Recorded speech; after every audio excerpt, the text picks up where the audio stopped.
Nah. Oh.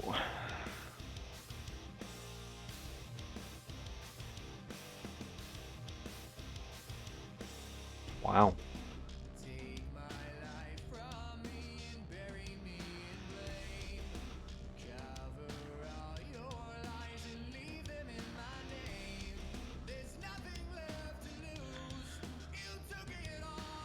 Ridiculously good volume.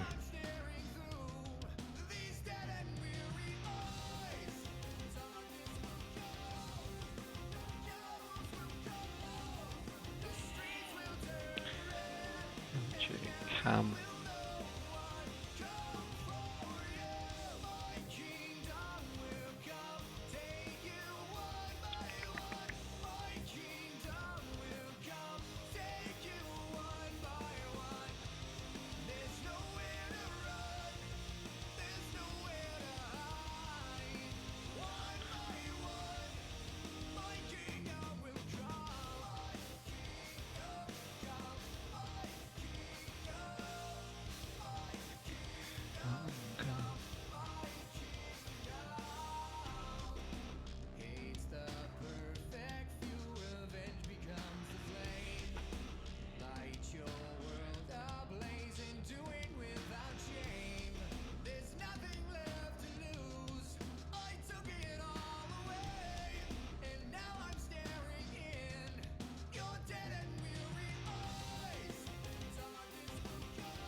Evening, dude.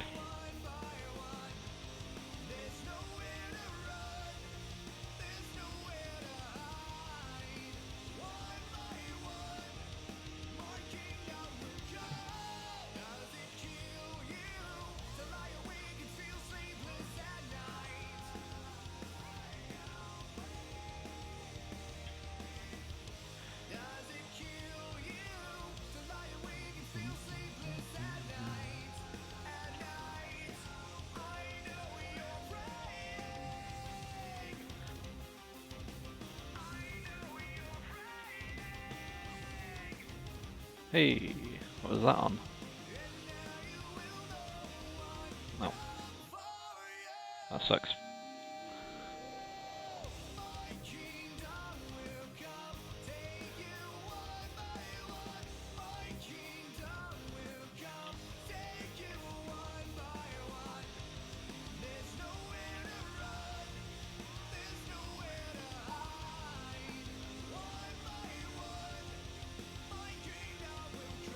Well, no.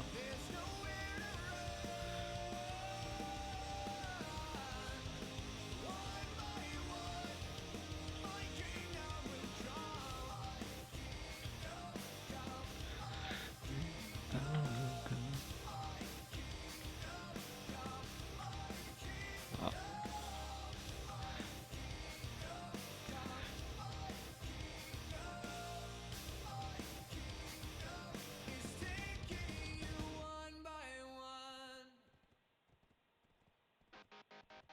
I had a damn good reason to leave without goodbye.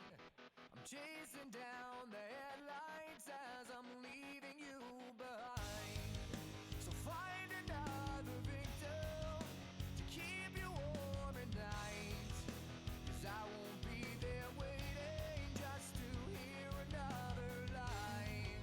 And I don't care what went wrong. You had your chance. Now I'm gone. Stop holding on. You break down, I won't be there to hold you. Yo, yo. Not coming home. So let me move on. Now that I'm gone. There we go, that should be a bit better.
New event.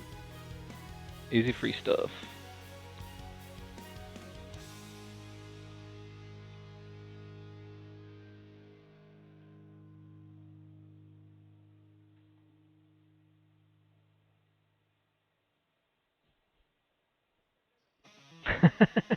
You want to ruin somebody's silver grind.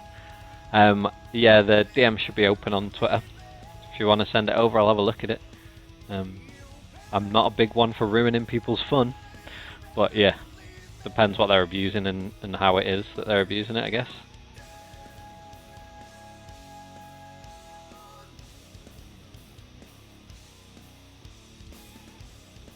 Whoa, that seems way too... Yeah, that's not happening.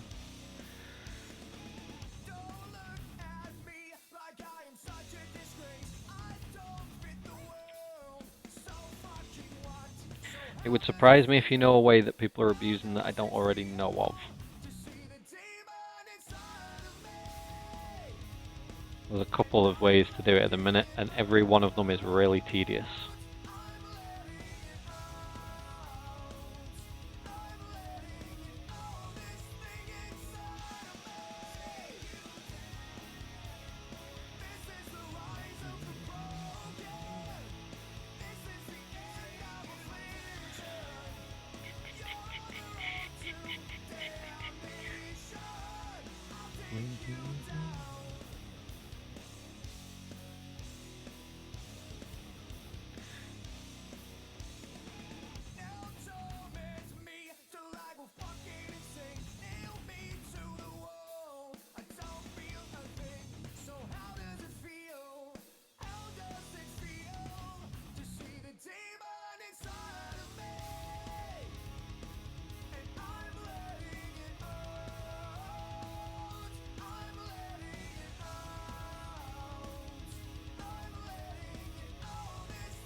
Yep, I'm aware of a lot of the server swapping.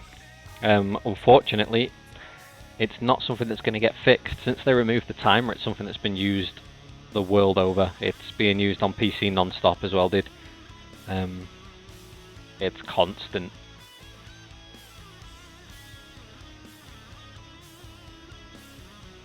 It's not considered abuse, unfortunately. A genuinely viable method of making silver. Which is pretty funny.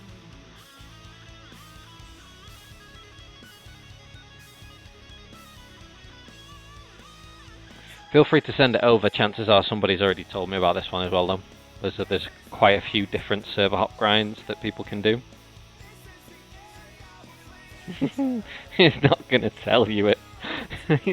He wants people to stop using it. He's not about to tell you how to go and do it.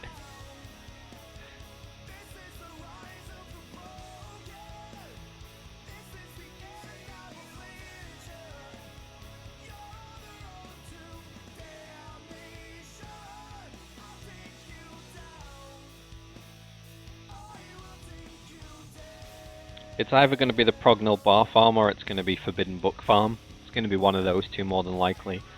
If it's Prognil, it's been there for ages. The good thing about it is it falls off. It falls off massively once Valencia hits.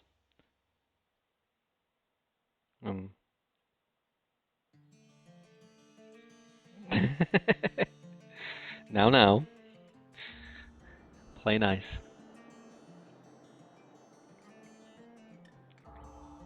You'd be hard pushed to find many people that don't know about it. Pretty sure you've told us at one point.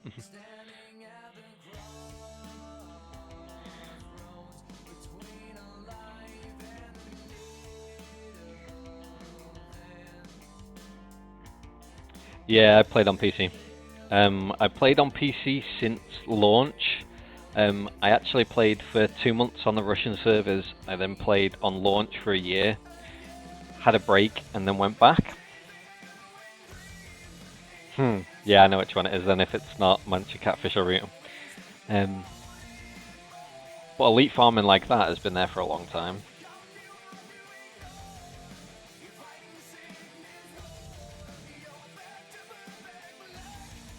Prognal bar farming's, it's just, yeah.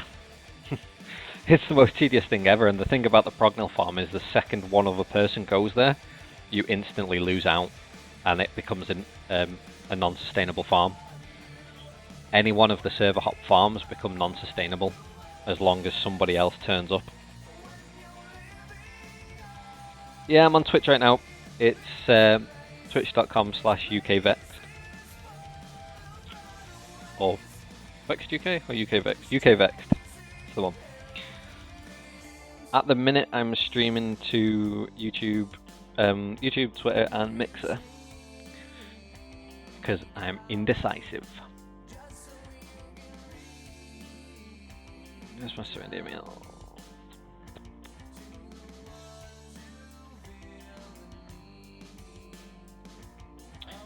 So I have no issues telling people about it. Prognal bars drop from the elites in Calfian region. So Prognal bar farming is basically going to where there's a high density of elites and server switching. It nets really high money, however, if enough people do it at the same time, well, two, it becomes a non-profitable farm.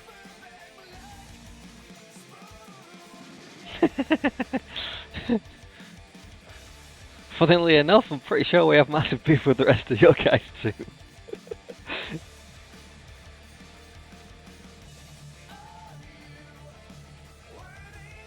I prefer if people start asking questions on Twitch. The reason being is that I'm trying to get partnered on Twitch. YouTube has really terrible support, so streaming to YouTube it's horrible. Really horrible. But I've got both chats open at the minute anyway, so I'm more than happy to answer questions. Prognil. They're basically 20,000 silver per bar, and you can get drops of 10 to 20 per mob. It doesn't sell on the marketplace, you use it as currency exchange. It was implemented into the game as a way of boosting income on the lower income areas for players as they were leveling. However, as with everything in Black Desert, if you give us an inch, we'll take a mile.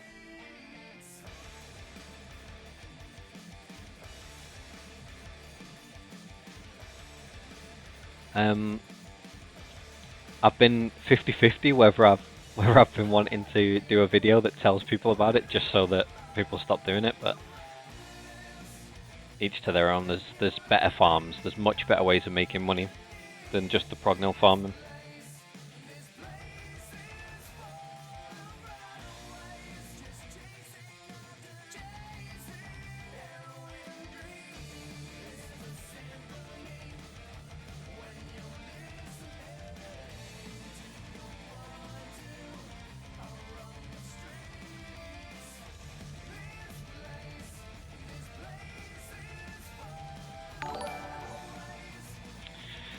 Cheers for the follows.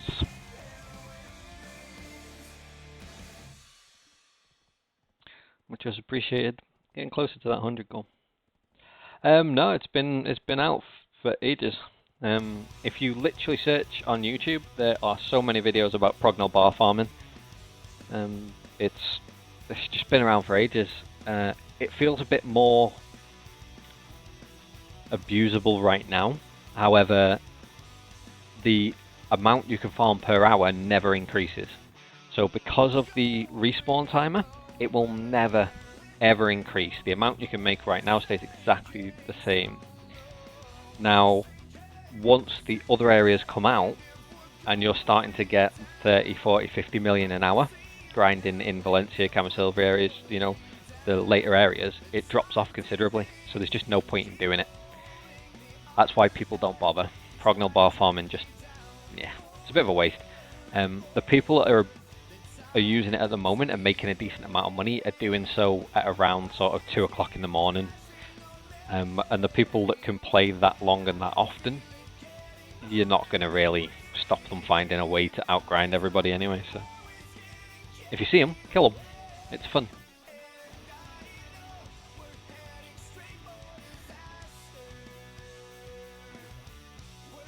But yeah, there are more viable ways of making money.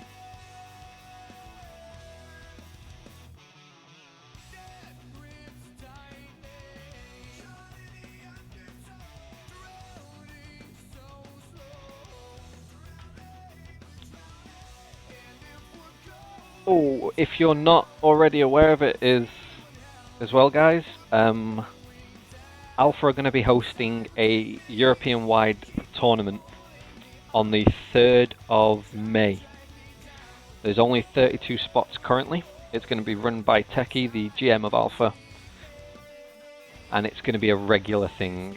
So definitely worth taking a look. There is a post up on Reddit, and I will be doing a video. My channel is also going to be responsible for all of the highlights of it. So Techie's going to be streaming live, and I'm going to be covering the highlights. Definitely worth it though. It's going to be interesting. There is a 410 minimum gear score though to enter, just to keep things a little bit better.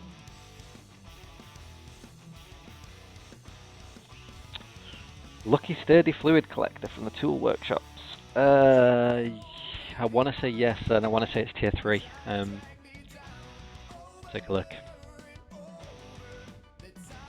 Should be Heidel should have a tool station somewhere. Toolworks, no, it might not be Heidel then.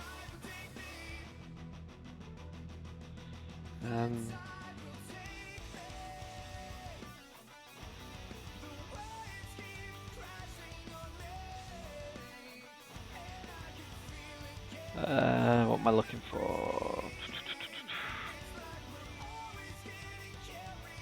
Can't even remember where it is. Can't remember for the life of me where the tool station is in Calcium. No, that's tier 2 as well. I'm not sure if we've got tier 3 at the minute.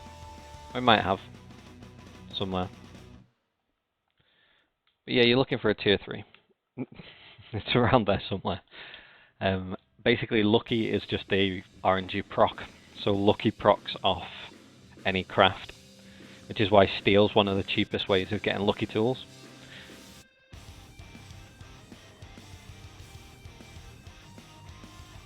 Steels are really cheap to make as well.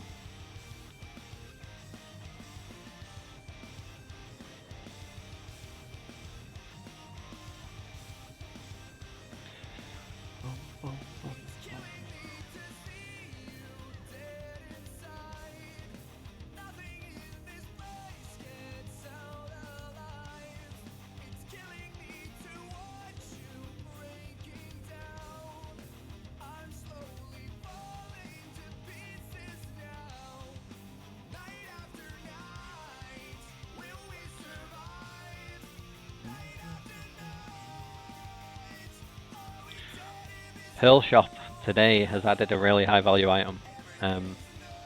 This rookie pack for 4,000. Ooh, what class do you play, Blerix?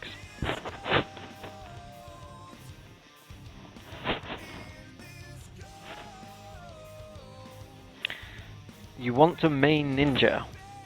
You got a long time to go. I'd use the Zarka. Use the Zarka, mate. It will always sell. Zarka will always sell, and a Tri-Zarka will always sell for at least, I think it's 400 million. Especially with the fix. Crescent, not sure if they've fixed it now. Yeah, there we go. So the max is 431, and it will always sell at that. So I would definitely use it.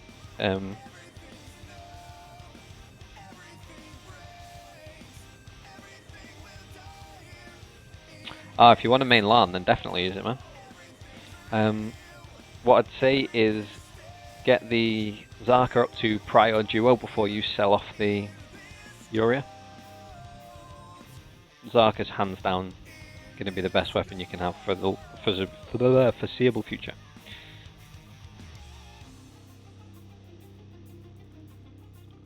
Of course you won, everybody. You're a striker, scumbag. Is the pay to win in Xbox? There's pay to win all over the place. There's a lovely video on YouTube that goes into detail.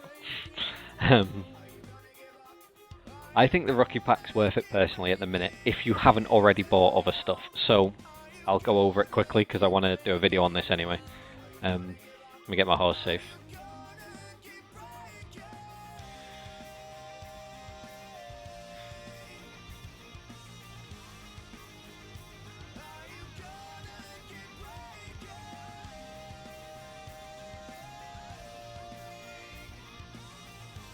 Right. Where are we? Push up. So, in the rookie pack at the minute, this is, that's not the rookie pack, sorry, the premium rookie pack. This is the one. So, if you haven't already bought inventory slots, 16 inventory slots is awesome. What I would say is that is fantastic. The fact that you get the combat book and the blessing of Camasylvia, each one of these is over 1200 pearls each, I believe. Worthwhile having.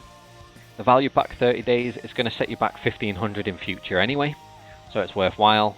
The pet, sell it for 8 million if you don't need it, use it to enhance another pet. It's going to cost you 1000 normally. So what you're looking at there is 1, 2, 3, 4, 5, 6 to 7,000 pearls worth of value, give or take. Depends if you still need combat experience and stuff. So they value it at 6,450, which, yeah, probably about right. I'd definitely say that if you're looking at, if you need inventory, if you're going to get a Camasylvia, and if you're going to use sealed books for anything, definitely worth getting. To be fair, it's probably something I'm going to pick up now anyway. Accuracy for Musa. Accuracy for Musa. The other rookie pack, this one, I wouldn't really say it's great value. I mean, if you're looking for an extra pet, then fair enough.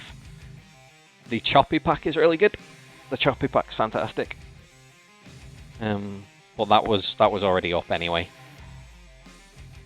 But I'd definitely say choppy is a decent buy for 2,000, and the premium rookie pack is a decent buy for 4,000. I don't know if there's anything else new. I don't think there was some other like random crap, but like a hawk pet, meh. Inventory's locked to character, yeah. Like, all this stuff, people buy it and never understand why.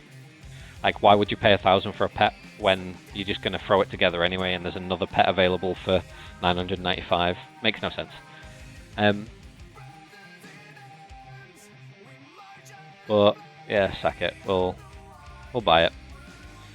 It is limited to 1 per family, so make sure you buy on a character that you actually want it on. Cam buff and book.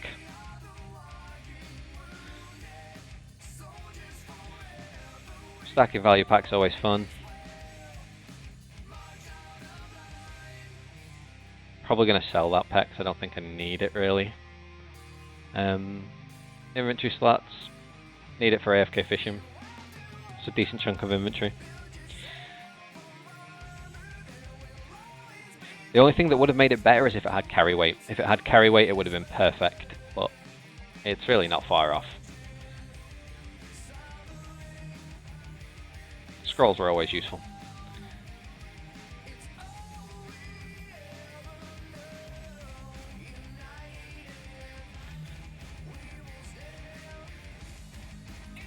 Book as well at the moment is that you've got it stacks with the 50% we get at night that they've just extended, the hot time buff. So it means you can really catch up to people now.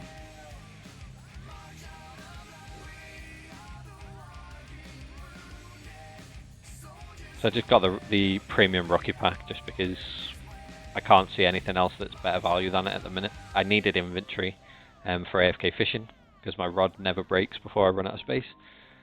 The pet will come in handy because I'll combine it, or I'll sell it. It's just 8 million basically for the 4,000 I got. And I had leftover pearls. My grind spot, go away.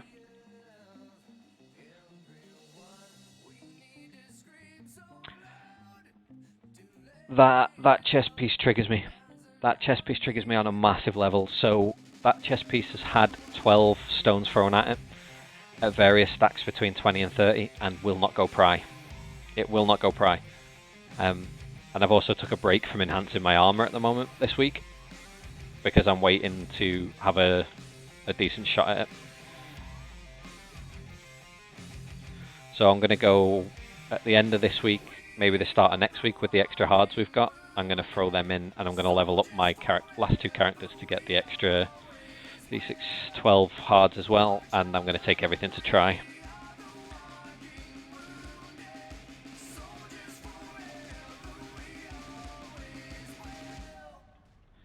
The main reason that I've not been rushing to enhance it is that we've not had any fights.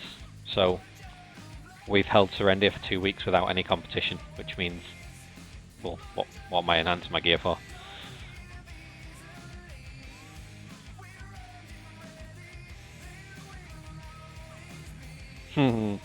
Hate football with a burning passion, but City will win.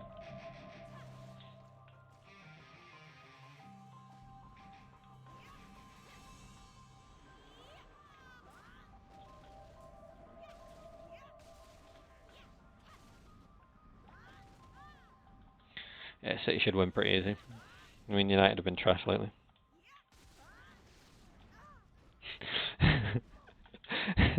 Hilarious and tragic, yeah. I think me and God we lost it during that stream. I'm not sure if you could hear God's mic as well. I'm hoping that you could, but it was brutal. It was brutal. That was about the third time that's happened to me as well in 2 or 3 weeks. So that's another reason why my gear's not increasing. I prefer American sports. I grew up playing ice hockey. Big fan of ice hockey. And when you look at what ice hockey players do to each other, it's hard to take football seriously.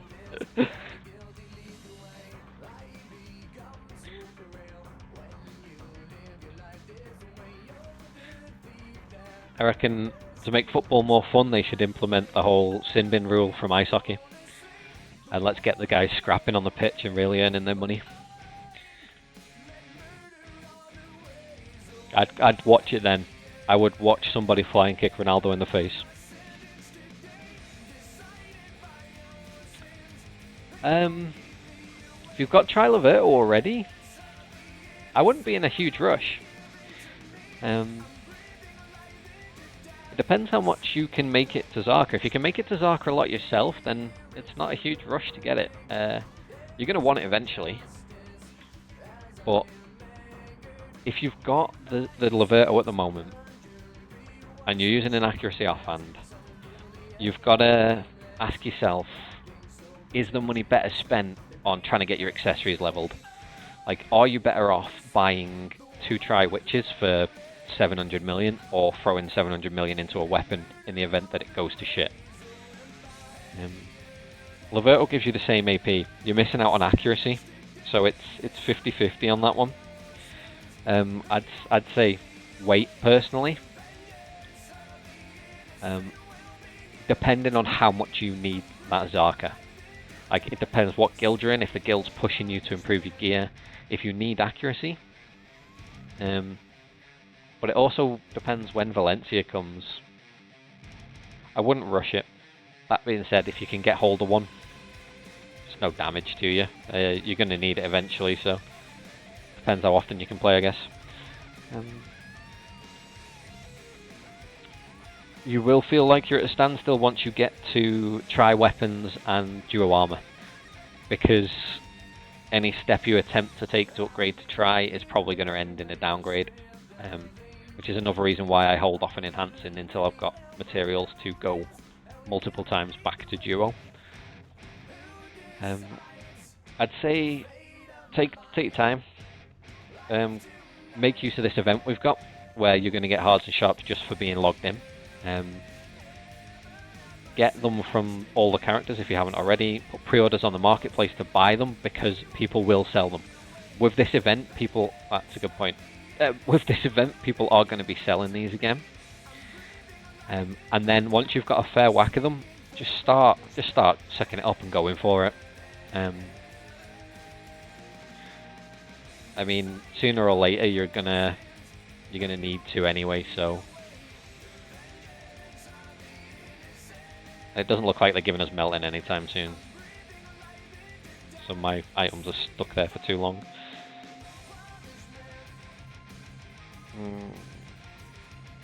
Where's my stupid chat now? Oh, there we go. If you have 14 of each, go for it, man. Knock yourself out. Try Levator with accuracy side. Right now I'm trying to buy 2 Trimark Shadows to make some AP back.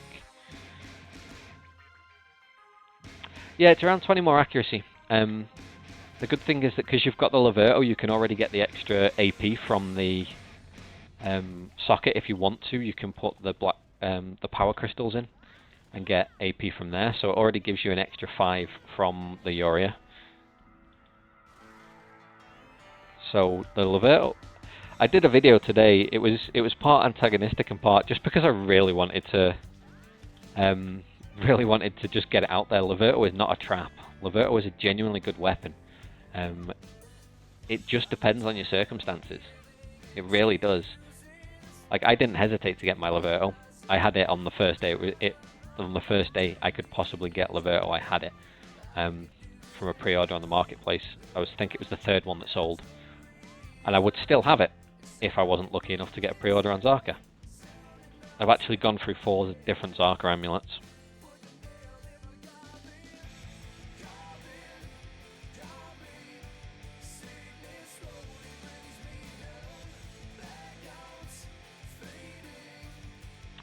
Uh, 14 hards and sharps is reasonable. What I would say is don't roulette your gear. Get 1 piece to try and then move on. Otherwise you can end up further behind than when you started. Your aim should always be to make sure that you've got a duo fail stack ready to go so that you can get your gear back to where it was. Don't ever leave yourself in a position where you're going to be forced back to pry and have no way to upgrade. That's when you start making silly mistakes and you start rage enchanting or rage enhancing and roulette gear. Bad idea. Don't roulette gear. Not right now. Yeah, so the new event is literally the first 5 minutes that you're logged in, you get an item drop scroll. The first hour then you get a hard, the second hour you get a sharp, the third hour you get a golden egg. And kill this pack and I'll show you. And to answer your question, the best amulet, I would say if you don't intend on going for Zarka, get a Levator. But if you don't want a Levator because you don't want to waste money, hold on to a Uriah for now, and Rosar will be coming eventually. But you should always be aiming for Zarka anyway. Event. So, there we go. So, I've done... There you go, 5 minutes, you get an item drop scroll. Now, with alchemy and these item drop scrolls, they're a 60-minute scroll. However, you can break them down into 2 30 minutes using basic alchemy. So you actually get 2. I'll slap you in a minute. I'm gonna buy a plane ticket and find you. Proper lost my chain of thought there, well done. Yeah, then an hour in, sorry, you get 5 of each black stone. 2 hours you get hard and sharp. 3 hours you get a golden egg. So literally, just for being logged in, you're going to get some decent stuff. Definitely worth it. 158 AP, 166 DP. Go to Helms. Go to Helms and farm outside of it. It's a decent experience.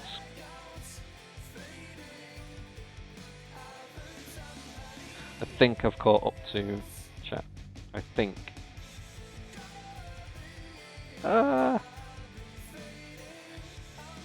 Warriors are always viable, and they're always useful, especially after Awakening when they get a lot stronger.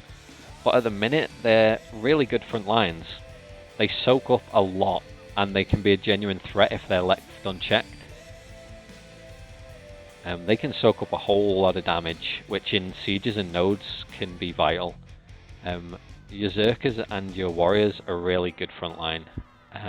I would much rather have a Zerker or Warrior in the front line than a Sork. Warriors let us do our job, basically. Cheers to the follows. For silver, you will get silver pretty much anywhere you drop, anywhere you go. If you're only at sort of 150 AP, you want to just farm anywhere that's easy to farm.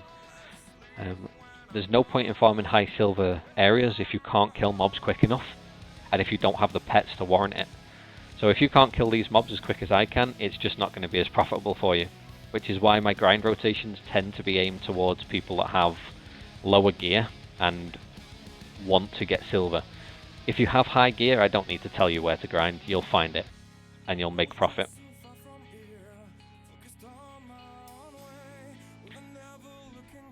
Maybe.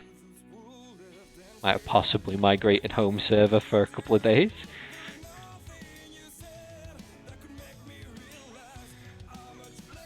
To be fair, I am the worst person to ask for about home server. I very rarely know what server we're playing on. I don't pay any attention to it, I literally just go wherever I am, or wherever the calls are. Yeah, 360 blocks, the most annoying thing in the world.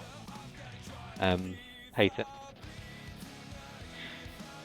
Wizards can grind anywhere. I hate wizards with a passion. Like, they just heal. They heal, they AoE, they heal, they AoE. What I'd say though is you want to aim to grind anywhere that has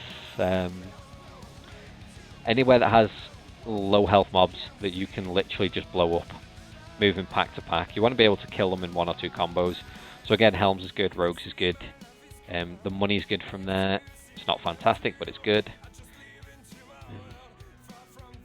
Once you get to around 170, 180, you've got Sorsons, which is really solid, especially as a Musa.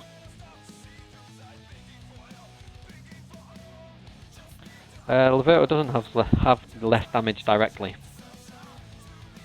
So an enhanced Leverto has the same AP bracket as Zarka. It misses out on the all species damage, which is huge later on. But overall, Leverto's still a good weapon. Still a good weapon for Xbox at the minute because we don't have access to other equivalents.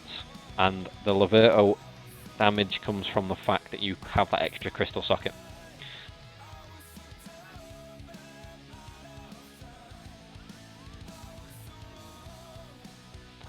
Current status of Larn. Larn is a meme underrated class. It has a relatively good 1v1 post Awakening. I can't say I have any issues with Larn at the moment. I think they're incredibly easy to beat. Incredibly easy to beat. They don't bring anything to the table that other classes can't do better. That being said, if it's a class you enjoy, once Awakening comes out, they're decent skirmishers. They're pretty good 1v1. They're not exceptional at anything, and that's the problem. However, with BDO, 90% of the population is average. So if you become better than average at any class, you're going to shine anyway.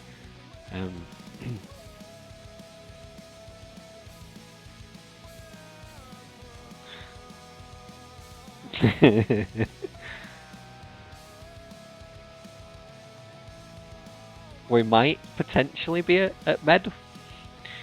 To be fair, the home server changes at the minute. They're not directly related to Guild Wars. They are purely for world bosses, for field bosses. It's trying to get the rotations right so that we're not killing 2 bosses at the same time. But yeah, I don't pay attention to it. Well, I don't do field bosses very often as well. You'll very rarely see me there. Probably because I die a lot. And I hate dying.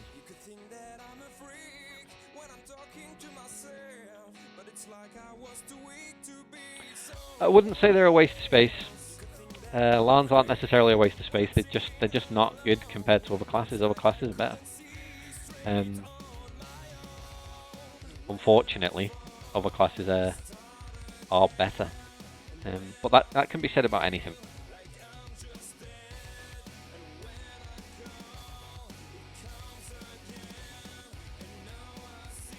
I wouldn't say there is any worst class in the game. Every class has a niche that it fills. Every niche needs to be filled.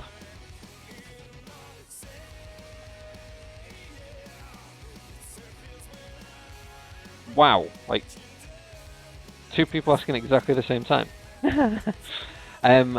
Top 3 classes in general, I'd say that you've got Striker, Ranger, and then probably Zerker, just because they're in a really good spot at the minute in terms of being tanky.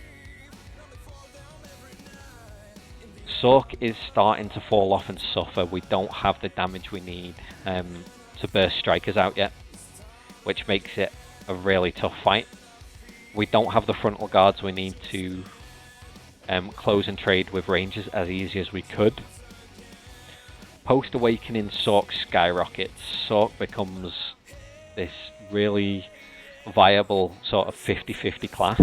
If you've got the right amount of skill points and the right build, you understand and can learn to play the class well, you pretty much have a shot at beating everything. That being said, you will always be the class where if you make a mistake, you die. Post-Awakening, Strikers are still going to be really strong.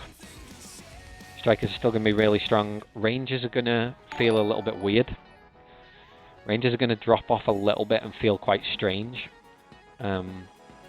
Wizards and Witches are going to have a much easier time, especially in Sieges and Nodes.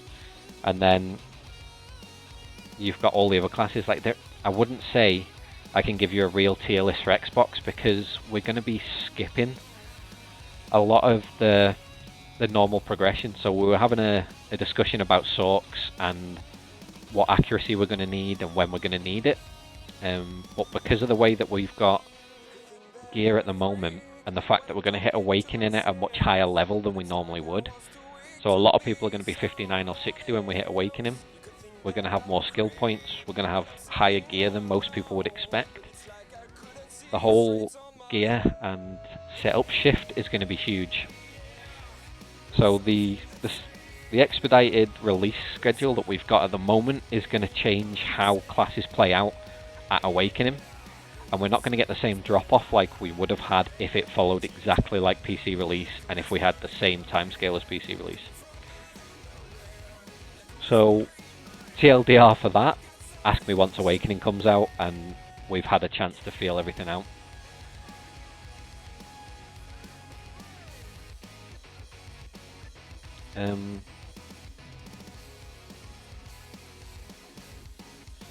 Yeah, field bosses, if I'm there, I'll kill them. If I'm not, I won't bother. I die a lot and it costs me too much money, because every time I die, that power crystal goes. 100% of the time, I'll lose the power crystal or the black spirit crystal. And it just winds me up. Because you're talking 5 million for a hunter seal or something stupid.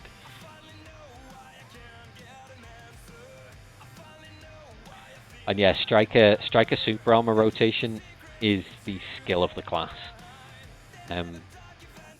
So the Strikers playing at the minute are learning the hard way that they need to rotate super armor, especially in group PvP. The ones that understand it and know how to do it already are the bane of everybody's existence. Because they don't necessarily have the burst to kill people overly quick like they'll have later. They do, however, have the super armor rotation in the CC to just make your life hell.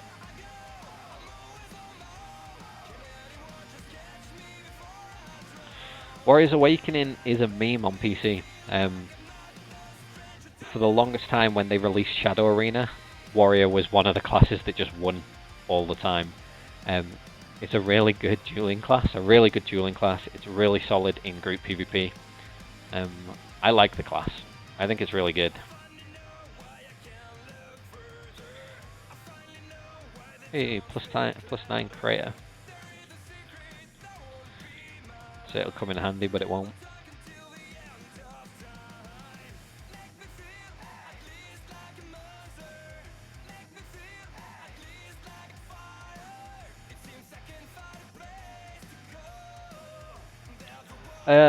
To join Alpha, you talk to Hercules.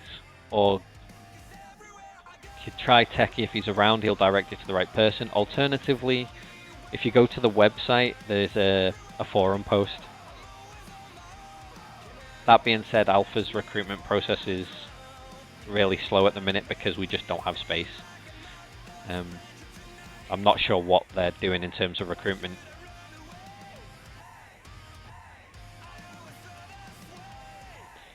I usually run 2 power crystals on the Zarkia. Depending on what I'm doing in terms of stats though.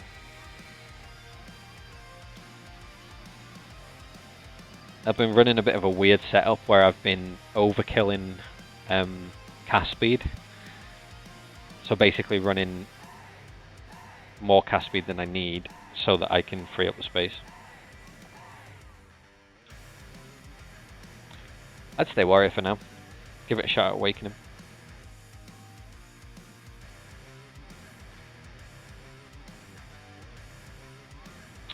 Yeah, Awakening, Striker, Musa and Sork are all really good. Now the thing with Musa is it scales off AP. So, yeah, Kreia is dead. So if you're playing the Musa and the gear stays the way it is, Musa's going to feel a little bit weird. An Awakening Musa with tri-gear just feels lackluster, even Awakened, but once we start to scale higher and the renown brackets kick in properly and the AP scaling kicks in, it's going to be really good. And Musa's going to be really, really good. And I don't have the Zarka for the Musa anymore, but I will be picking one up over the next week or so once I've sorted accessories. Or if I drop one. If I drop one, I'll be keeping it for the Musa. I sold the one I had because I was struggling to get this one to try. It really sucked.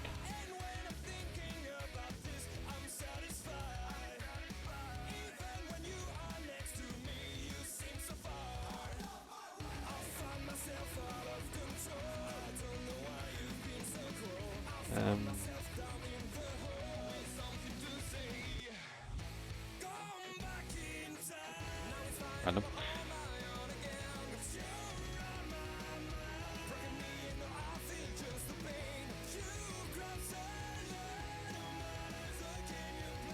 Still using Asula. Still using Asula for now. Short-term goal is try witches, 2 of them, for the time being.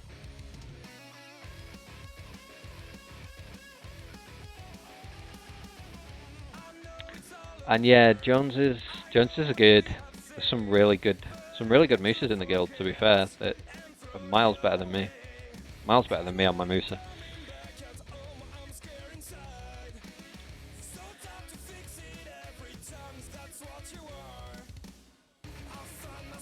No crystal. So what I'm doing for people that don't know is the Kreia items that drop and aren't enhanced. I'm melting. The reason to melt them is you can get a chance at crystals, and these crystals sell for like 100,000, I think. Yeah, 126k, and they'll be needed later. Yeah, I'm going straight for try. I'm using the Asula as backups, and I'm going straight for try because try witches will last a very long time, even once Valencia releases. It will mean that I don't have to go for tongue reds for a long time. Now, crescent rings, you get a free crescent ring at either 60 or 61. So I'm not bothered about that. I'm only going to need a second crescent ring. It's not actually a crescent ring. It's I forgot what it's called. It's like a Gaia or something stupid, but it's a really good ring. That's the equivalent of, I think, a duo crescent or a tri crescent or something daft. As for buying and enhancing, I kind of want to buy them. I really want to buy them, so what I might do is farm out 360 mil and put a pre-order up on one, and then farm out money and try and enhance the second while I wait for the first one to be sold, but I don't see them selling very often.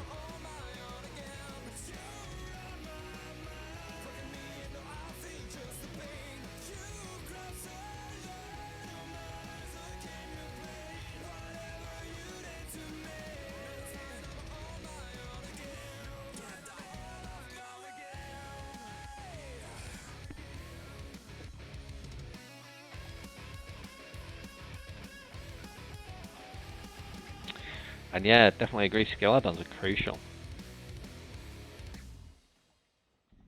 Skill add-ons are huge, like they're such an underrated thing. People don't pay attention to them. They are really big. Like, the benefits they give you are huge. I mean, 10% cast speed on Sork is like massive. Extra PvP damage is always good. It cracks me up that people will say that I'm playing the class for too long.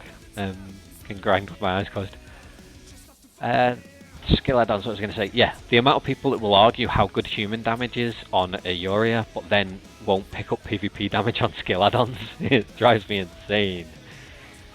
Just want to slap people.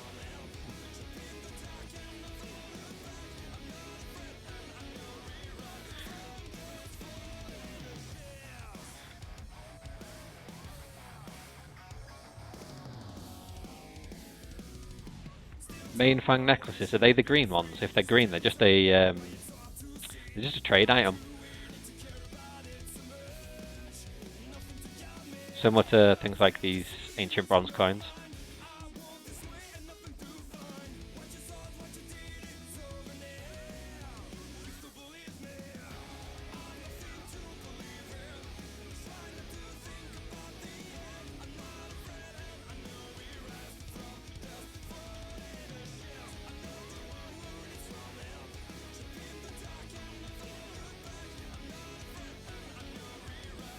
Swear to God, actually talking in chat is huge. Like, talking to you guys while I'm grinding makes this so much more bearable.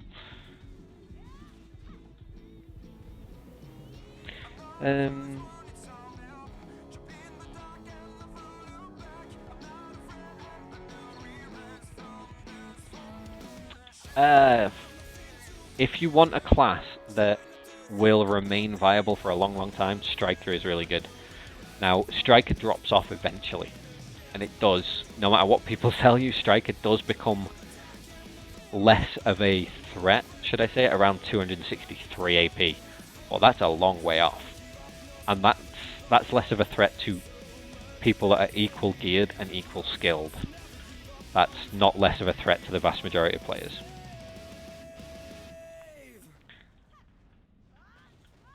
So Striker's going to be a great class, but the problem is if you can play Striker well and you can play Larn exceptional, you'll probably still even out. I have nothing against Striker, I'm not saying it's a really easy class, but it is easier to pick up and play than other classes in a PvP sense. And it does have room to develop into a really decent skill-based class, providing that you learn the rotation on super armors, you know how to CC, and you understand the basics of CC.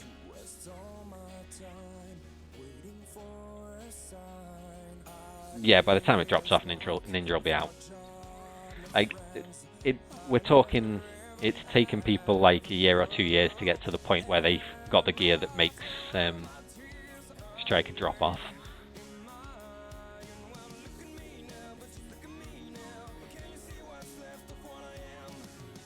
Nice, dude. 2 hours. Yeah, that's cool. I would have had lots more if Symphony didn't take me for a ride in the early hours of the morning and leave me in the middle of the sea. I'm going to start leaving my stream on when I'm AFK fishing purely so I can see who it is. Because I want to know who's doing it now. Scumbag. Yeah, you can't not laugh at it. It's hilarious, and I gotta applaud the creativity for some people.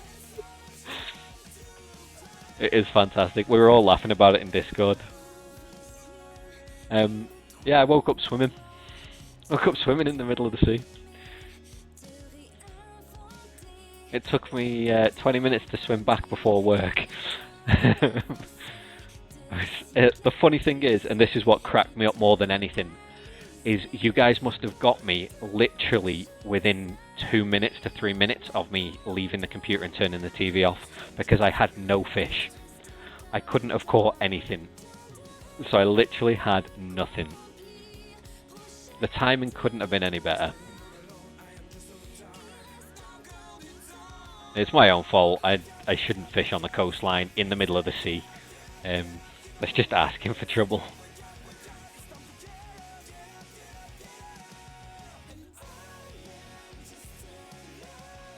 There isn't a class that's similar to Ninja, no. Ninja's a class that I'll also be picking up as one of my alts once it comes out. Just because I love the class mechanics. It's similar to what I've always played in other games. And again, like Musa, it's one that I've never played on PC, so I want to have a look at Ninja. But yeah, I mean, it depends what you want to do in the game. Ninjas will be fantastic 1v1 classes, hands down, unless they get nerfed on PC and we get a nerfed patch beforehand. But they are such a good dueling class. If you want to have a class that's solid in nodes and sieges though, you're going to struggle with Ninja because, like Sork, if you get into the middle group PvP, you're not getting back out. Sork really struggles if they get caught in mass PvP. Ooh, +6 health. Okay.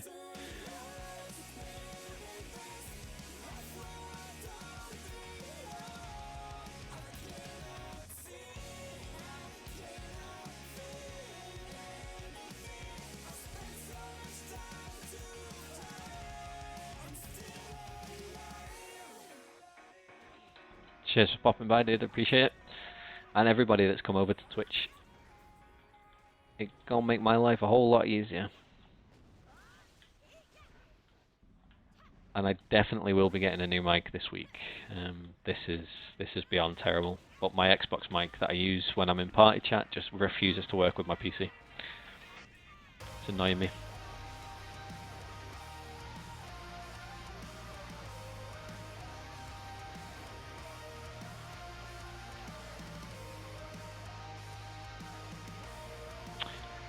Tame is another class that's underrated.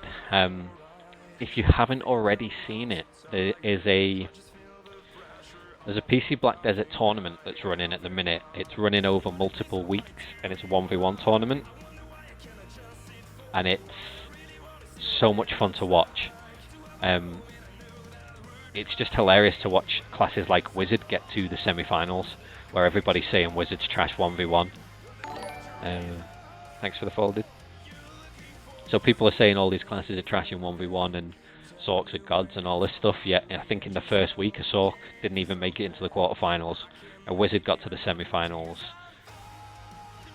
It was just hilarious.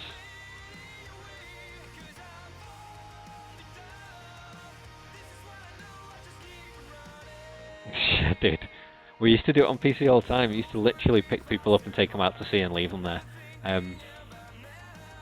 To be fair, I wasn't that far out, so it didn't seem that bad. What I might start doing is leaving a boat in the middle of one of the islands, or just fish somewhere that I don't go out to sea.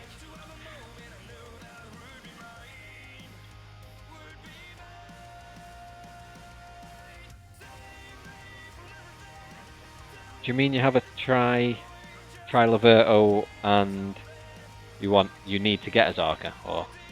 Confused by that. Never sell a weapon until you've got a replacement for it anyway, is the short answer to that.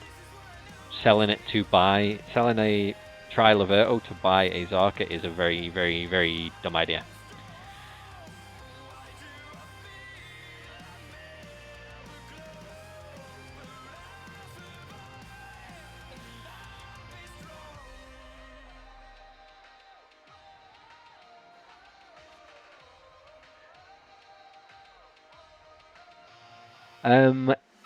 It doesn't necessarily work. If you use the escape option, it teleports you to the nearest island. If that island is closer than the next island and you've swum so far out, you will teleport back and have to swim again. However, if they take you as far as Pirates and you kill yourself by jumping off the western side of Pirates and resurrect at closest town, it will put you to Port Etheria.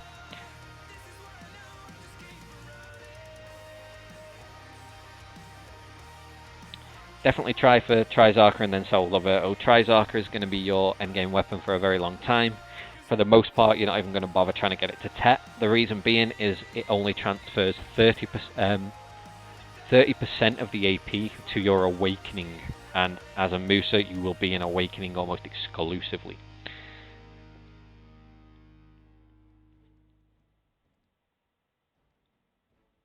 Curtis, I wish I knew. I really wish I knew. I've been waiting for Awakening for so long. Just because I know that it changes Sork gameplay and I can't wait for it. But no, not a clue. I'm estimating end of June. That's an estimate. Not end of June, sorry, the start of June. But yeah, not a clue. Reasonable fail stacks for Triuria. I would say about 30 to be fair. Triuria is not that bad. Hey, there we go. Pure. So this is why I'm melting down the Kreia. The pure silver crystals, the traces as well. It's just more value for money than the Kreia itself is. If you trash my market, I will not be happy.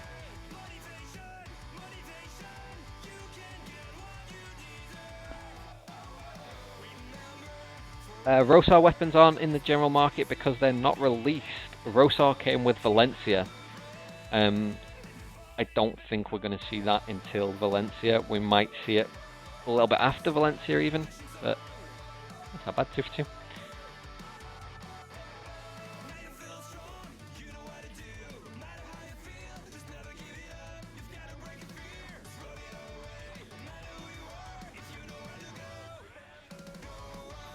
So this is the whole Rosar thing is one of the reasons why there's so much misinformation about Laverto going around, and everybody keeps spouting Laverto as a trap. So that's one of the reasons behind it, is that people new to the game that listen to what other people say could end up waiting months and months to get a Zarka, when they could have had a Laverto sorted by now. Or they might sell their Laverto that they get a drop of and be sat with a Ioria for months at a time. So it's situational. But without Rosar in the game, the progression's different to PC anyway. And also without the marketplace being saturated with Zarkas, it changes everything. Try witches, don't go for try marks. Marks will get replaced by crescents. You'll get a free ring at 60 or 61 that will directly replace your mark anyway. You will be able to farm crescent rings, so you'll only need to replace one ring. The 1v1 tournament, I'll try and find a link for it. It's on Twitch though, so there'll be some VODs somewhere for it. Can't remember what it was called, but it's really worthwhile watching. It's great fun.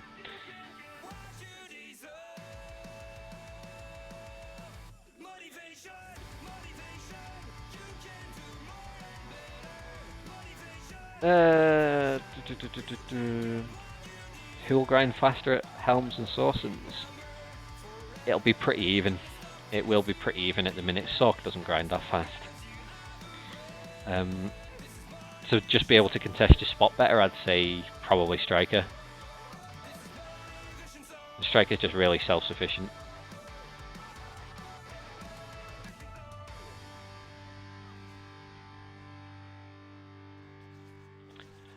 I'm not sure how LAN plays in terms of awakening and pre-awakening switching. I'm not 100% on how they switch or when they switch. I never really ran into LANs on PC anyway when I came back to the game on PC. The problem with LAN as well is Sork pretty much 100 to 0s it, like reliably. It doesn't have any counterplay to Sork. Once we get Awakening, it changes everything for Sork. Changes everything for every class, to be fair. PvP very much turns into a game of avoid the CC, because if you get CC'd, you're dead. Unless somebody screws a combo.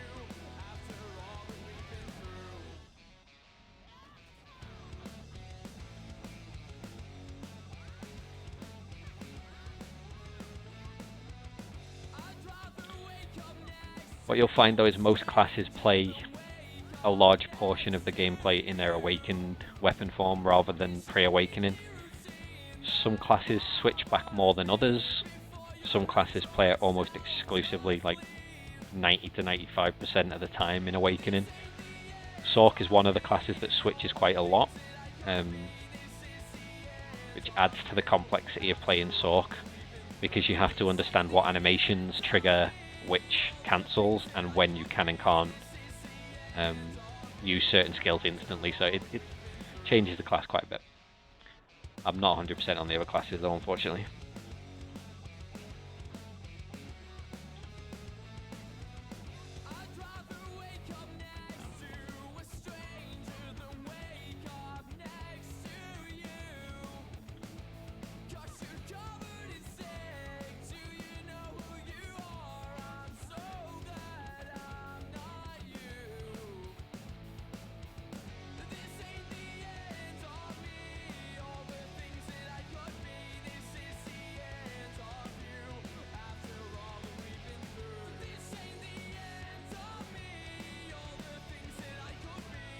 Oh, for anybody that is interested in the Alpha tournament, or is interested, or has already signed up for it, I will be competing myself. So I am going to be fighting. I didn't think I was going to be able to because of the time. However, we're going to be able to work it so that I can fight. So I do get to compete. So if I actually manage to make it through the first round, I might see some of you, or I might just lose really quickly and really miserably because my gear sucks. On PC I played Sork. Sork is love, Sork is life. Yeah, that might sell, but I doubt it. I really doubt that selling, but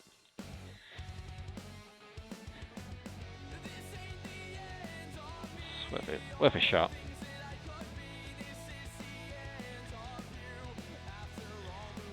Small tip when you're grinding, put your heavy items in with your maids. So your helms, your chest pieces. Don't waste it on things like gloves. No idea how long I've been here, but it's going well so far.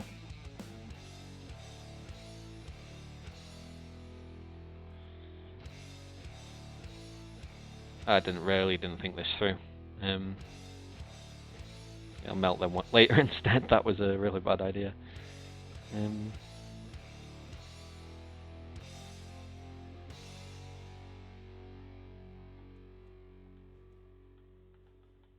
really want to hold them, but I will.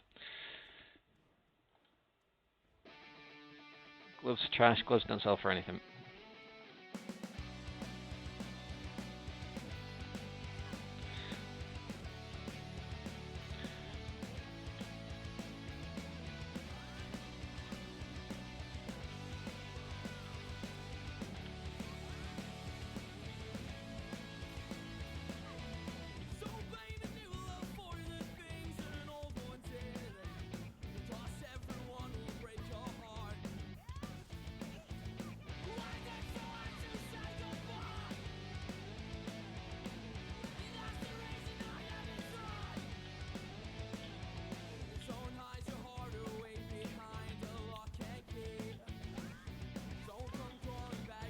After I finished streaming last night as well, from those golden goose eggs, I got an ancient thingy core, ancient weapon core.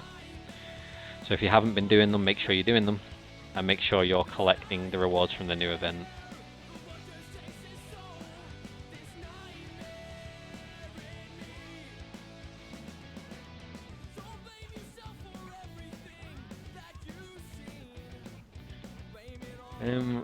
Top 3 classes, I can only really go off what I've played. So I really enjoy Musa, really enjoy Sork.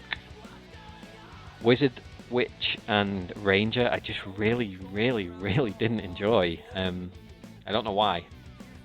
Really didn't enjoy them. Then I don't have any experience past that. I've played a bit of Striker, but I just don't know. It feels clunky to me personally. The problem that I've found with Sork is if you play Sork and you enjoy it, it ruins you for all other classes in the game because nothing plays like it. Nothing actually plays like it. A lot of the classes that came later on have different combos that almost automatically flow into each other, and it makes it feel a little bit restricted in what you're doing, whereas Sork just feels completely fluid. Sork, you can break a combo mid-combo and change something else completely. It just feels unique. Moose is ridiculously mobile and is so much fun to just annoy people. You can escape and reset fights really easily.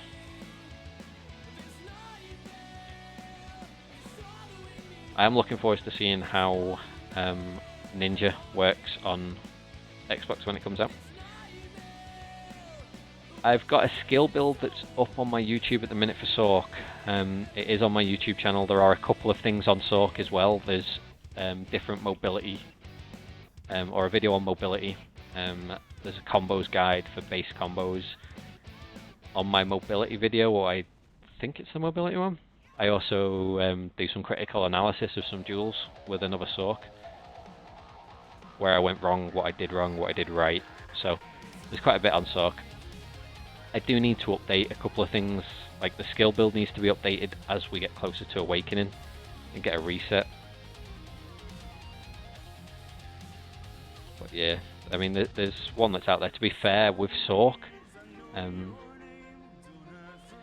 on what your skill points are at, let's kill this guy, and then pretty much those skills are the ones you don't want to put points into unless you've got an abundance of skill points. Did that prick hit me from? No.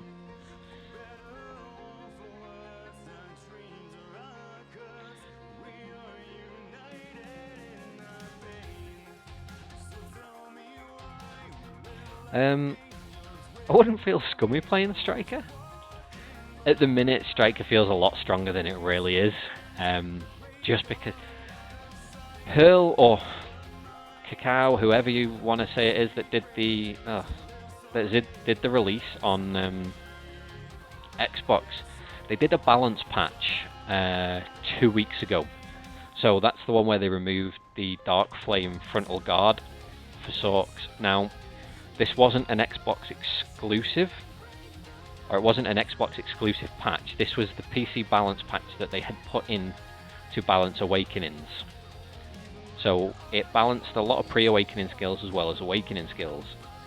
So they've essentially balance patched us to an Awakened patch without Awakening, and that alone has made life more difficult for some classes. So if I had Frontal Guard, I wouldn't feel half as or I wouldn't feel half as at risk fighting certain classes. So being able to chase rangers down with Frontal Guard made it much easier to deal with. But now it's a lot harder to deal with certain classes. The problem with Striker is that it's relatively easy to pick up and play. However, I've had no issue beating the vast majority of Strikers. There are some Strikers in the top guilds that are completely different though. Provided they've got equal gear and we've got, or we've both got equal gear, we've both got similar buffs, then there are a couple of Strikers that I struggle with. And I could probably, if I'm lucky, win about 30 to 40% of my fights, which is pretty good considering things at the minute. But Striker's just really strong.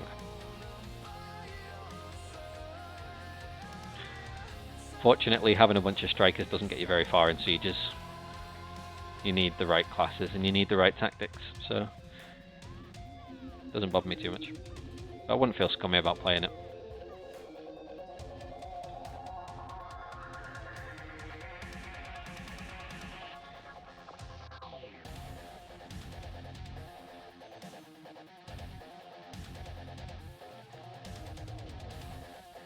I'm playing on the X. I traded my S in for an X after our first sort of big fight that we had, which was before the Sieges and Nodes released. We were fighting Wild Hunt before they became Wild Hunt. I think it was either Wild Hunt or it was Beta Rock. We were fighting one of them, and Symphony at the same time. I think it was Red Rising Symphony. And the lag or the frame rate drop was so bad that I just went out and bought traded it in and bought an X. The X coupled with a couple of other things like turning off capture has massively helped. What I would say is if people are playing on an S, turn off game capture. It really, really helps.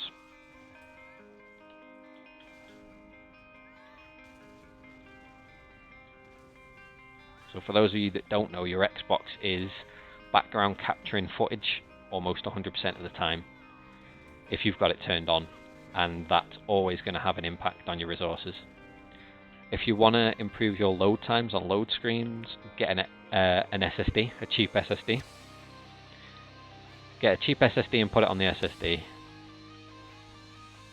You can probably get them for around £40, they're not expensive anymore.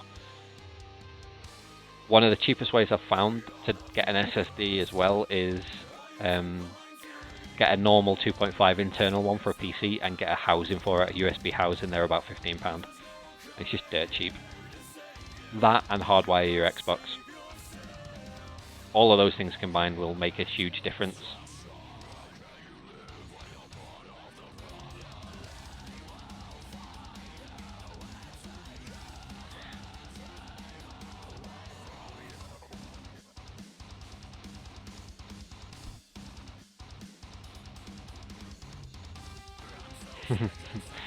Flying squirrel for LAN is pretty much a good example. I've dueled a couple of LANs. They're on my streams at some point. I need to highlight my streams so people can see the PvP. But it's just funny because I just sit there and wait for them to fly towards me.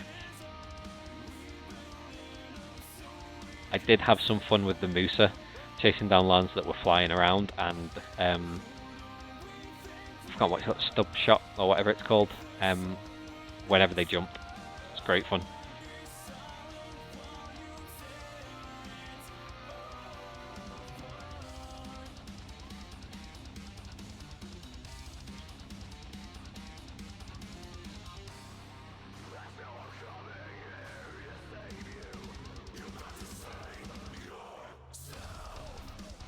Oh.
Nick Gurr. Sorry to hear that he's got cancer, dude. That's not good. It's bad GG, man. How long I'm streaming for, I'm not sure. Probably a good couple of hours still. To be fair, I should probably check what people are doing. But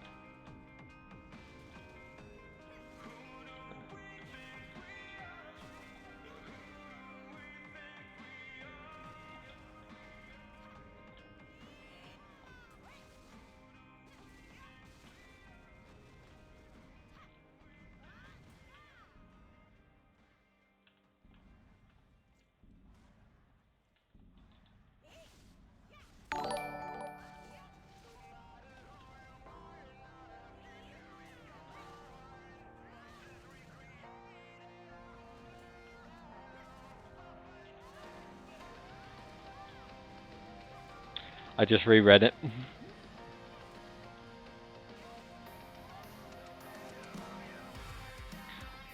That's what you get for not paying attention. I really need a second monitor so I can put chat on a monitor instead of my phone.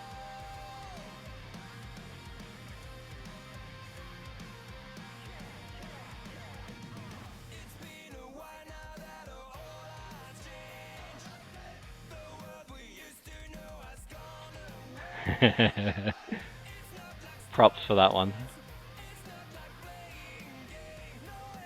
Thankfully my accent lets me get away with a lot of stuff because my pronunciation isn't bad.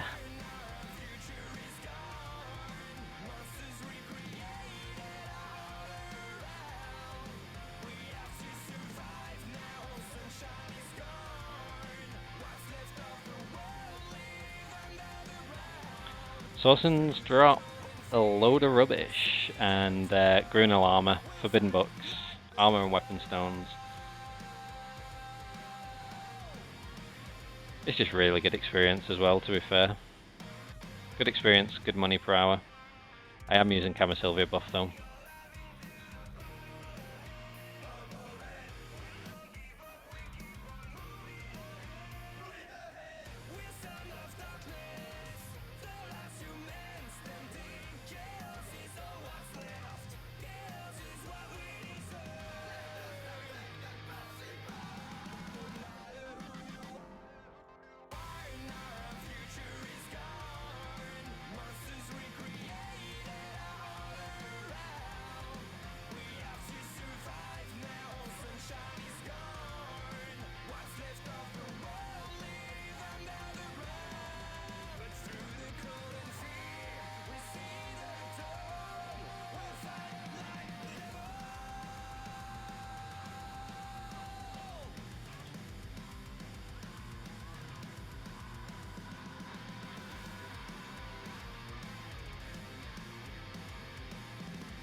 Never played Fortnite. Ever. Ever. Can't say it appeals to me.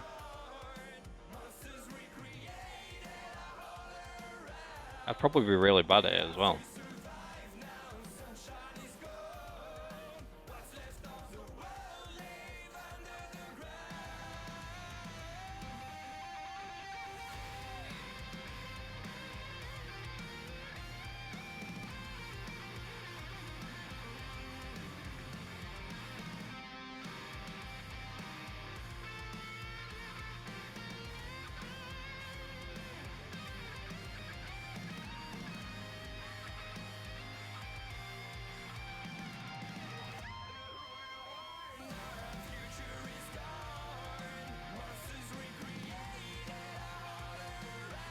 Nearly 3 million in trash.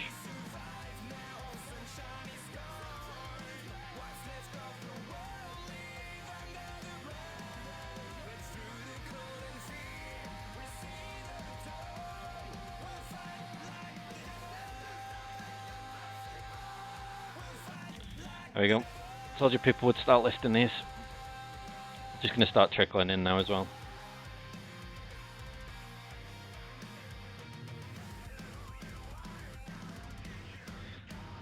Huge drop in value.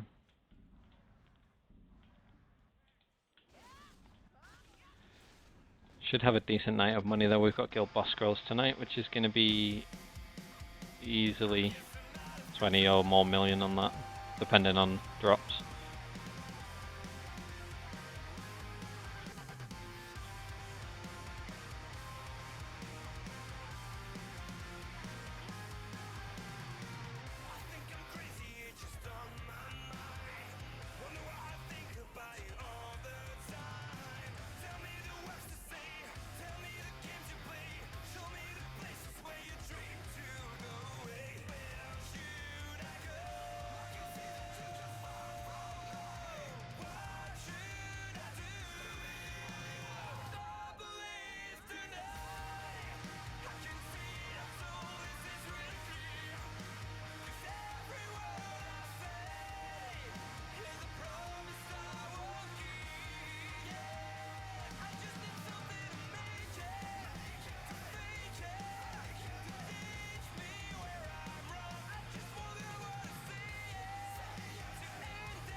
I like the class, I just don't like it pre-awakening.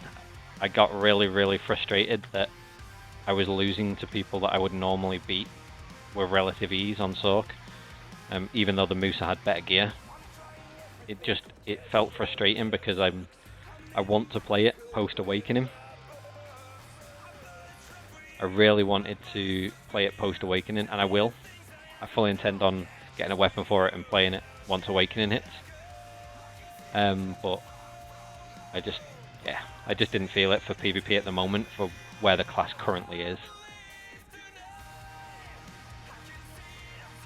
I don't have the time at the minute to invest in getting the relative gear to feel strong.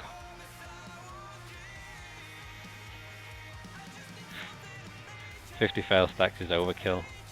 Not sure if trolling or serious. I used the second part of Nightcrow in PvP.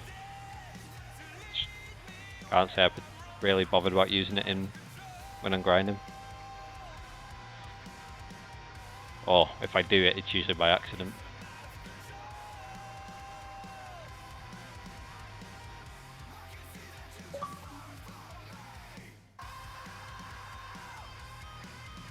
I keep failing duo witches as well, and try, and pry, and every possible conceivable version of witches. I'm surprised that it hasn't got to the point where I buy them and they don't just disintegrate immediately. It feels like it.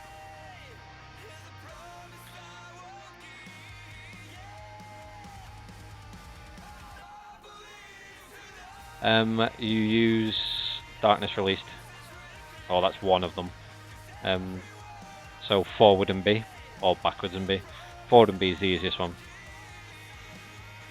It's a down smash. Ew.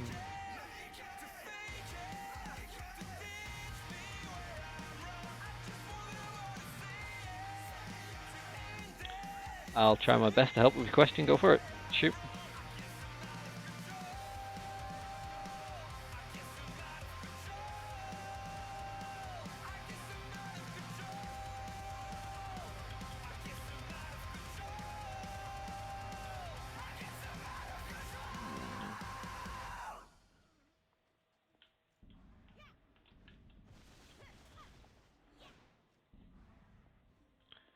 On which class? Sork?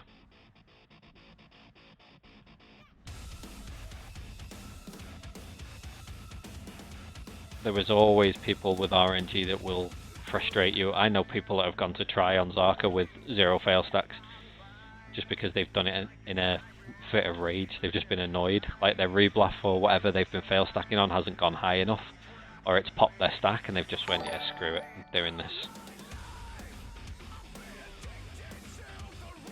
I told you you'd dab the Azula ring somewhere, dude. Cheers for the follow, buddy. You will feel like you're making no money at the minute on nodes because the market is oversaturated. That's why I'm not doing the whole series as quickly as I probably could do, because it's just atrocious, man. The market's all over the place. I'm not going to tell you any sort of specific thing to look at, but what I would say is consider what still makes money on PC and what people are going to need. So the best way to try and make money from your nodes at the minute is to look at what was profitable at various points in PC release. So look what came with Valencia and what people needed, and start working towards that, because that's where the next bit of profit's going to be. And with the saturation of the market, you might actually be able to get away with buying a lot of materials that you're going to need in future, and not actually have to worry about setting up nodes. So the node setup I'm doing at the minute isn't going to be profitable for a while. It's really going to be something that's long term.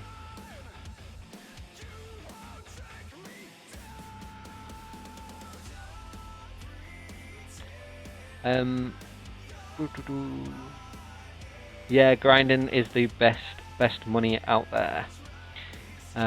There are very few other ways of making money that is consistently reliable. As for Musa in PvP, after Awakening, once you get to certain levels of AP, Musa can quite literally wipe small groups of people in the blink of an eye. In terms of trench PvP, which is just getting in there into small groups of people right in the middle of fights, Musa is fantastic. The only problem is that if you don't kill them, you die. Very rarely that you go in and get back out. But Musa is fantastic as a skirmishing class once we get Awakening and once they get their full combos. At the minute, they just don't have the right combos. Musa will have a ridiculous amount of really good combos. However, it will always be hard to engage on as well. Right, Sork CC. So, Forbidden Book.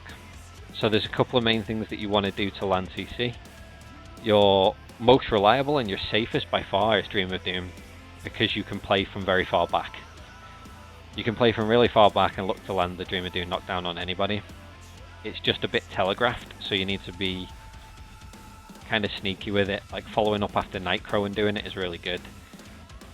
Your second is going to be Shadow Eruption. So Shadow Eruption itself, try not to use the second part of Shadow Eruption unless you're confident you're not going to get CC'd or killed for using it. You can't flip the market for ogres really, not unless you enhance them and get lucky. If you want to try flipping ogres and you're successful doing it, then more power to you. I wouldn't risk any kind of flipping on this marketplace. Yeah, Shadow Eruption. So using the first portion of Shadow Eruption is one of your knockdowns. Your other knockdown that you can have is the second part of Shadow Eruption, and the second part has a really large range on it. So just be aware of the range and always try and clip somebody at max range with it, because you're really, really vulnerable. Your animation locked and you're vulnerable during that. So those are the two main ones for a knockdown. You've also got Storm and Crow, which is the second part of your Nightcrow. So positioning yourself so that you can Storm and Crow over somebody's head will result in a knockdown, and is one of the safest PvP knockdowns we've got. It's really good. You've also got Dark Flame, the second part, the ultimate Dark Flame, but that's pretty garbage in terms of a knockdown.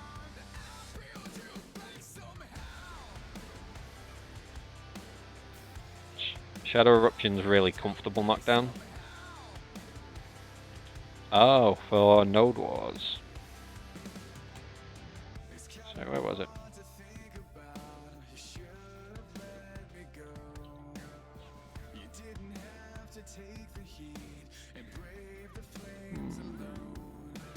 Not sure I get what you mean. Leading to winning Node Wars.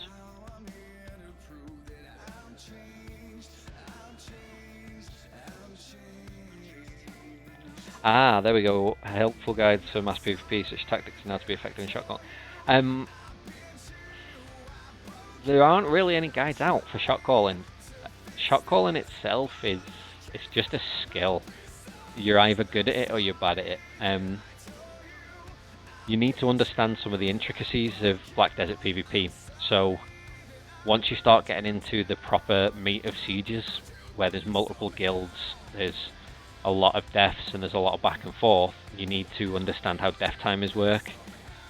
You need to know how to spread your team effectively, rather than just running as one huge ball of players.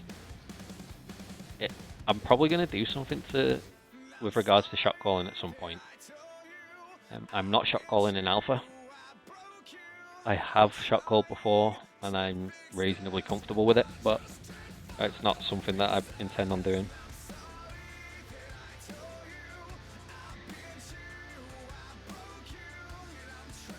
You can knock somebody down twice within 5 seconds. 2 knockdowns in 5 seconds with no other CC will prompt a 5-second immunity. However, if you knock them down, extend the knockdown with a down smash, you can fully extend the combo. So one of my favourites that I use on Sork a lot, and it's one that I teach people to do a lot of the time, is to Dream of Doom for the knockdown, follow up with Storm and Crow so you get close to them, down smash, and then beat kick. Crow Flare beat kick for the second knockdown, and then Dark Flame on top of them. Throw in Shard Explosion at any point when they're down as well.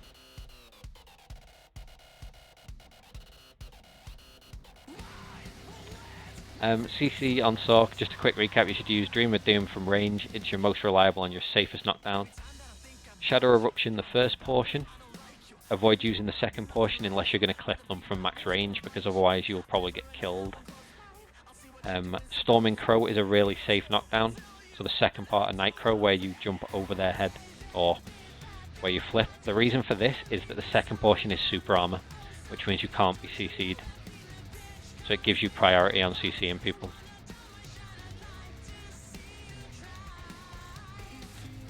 Those three are the main three that you're going to use to begin with. Or for now anyway.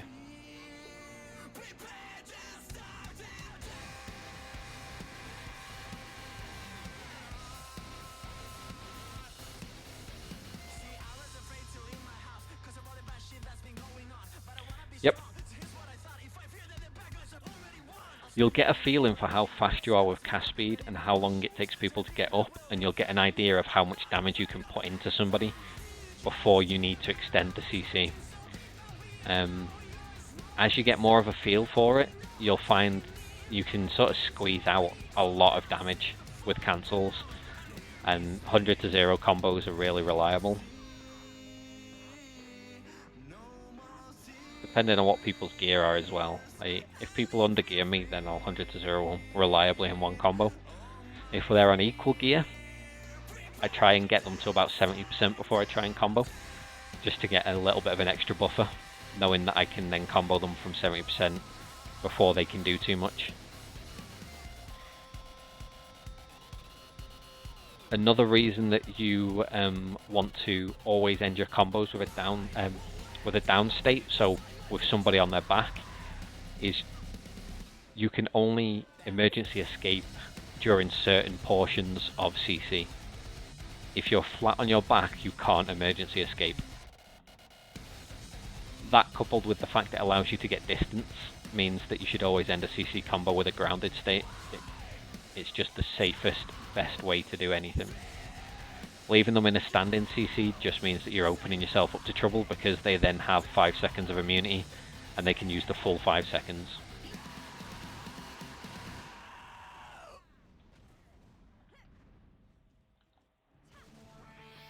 After beat kick, I Shard Explosion almost always immediately, and then Dark Flame and run the hell away.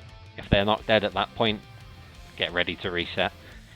Reset, kite for 5 seconds, let them exhaust their immunity. Quite literally, from the second they stand up, in my head I count 5 seconds every time. That's all that's going through my head, is counting down from 5. Because if they're still chasing me, and they're still anywhere around 50 to 60% health, they're dead the next time I combo them.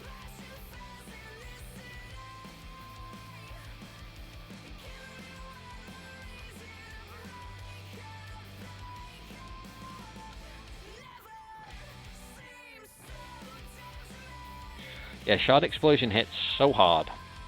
If you haven't got 30 shards at that point in time, use Dark Trade, so it's down on my D-pad, and it'll give you 30 instantly.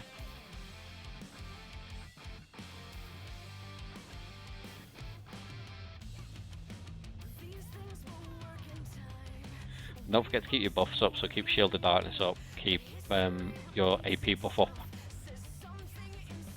Something a lot of Sorks fail to do a lot when they're PvPing. I don't do it when I'm grinding, but in PvP they're always up. You should never be capped at 30 shards. Never capped at 30 for more than a couple of seconds. If you've got 30 and you're not planning on using Shard Explosion, you should be buffing and getting your AP back. The speed at which you gain them, pretty much one combo will get you to 30. So by the time you need it, it'll be there. Just trust. Trust it will be there.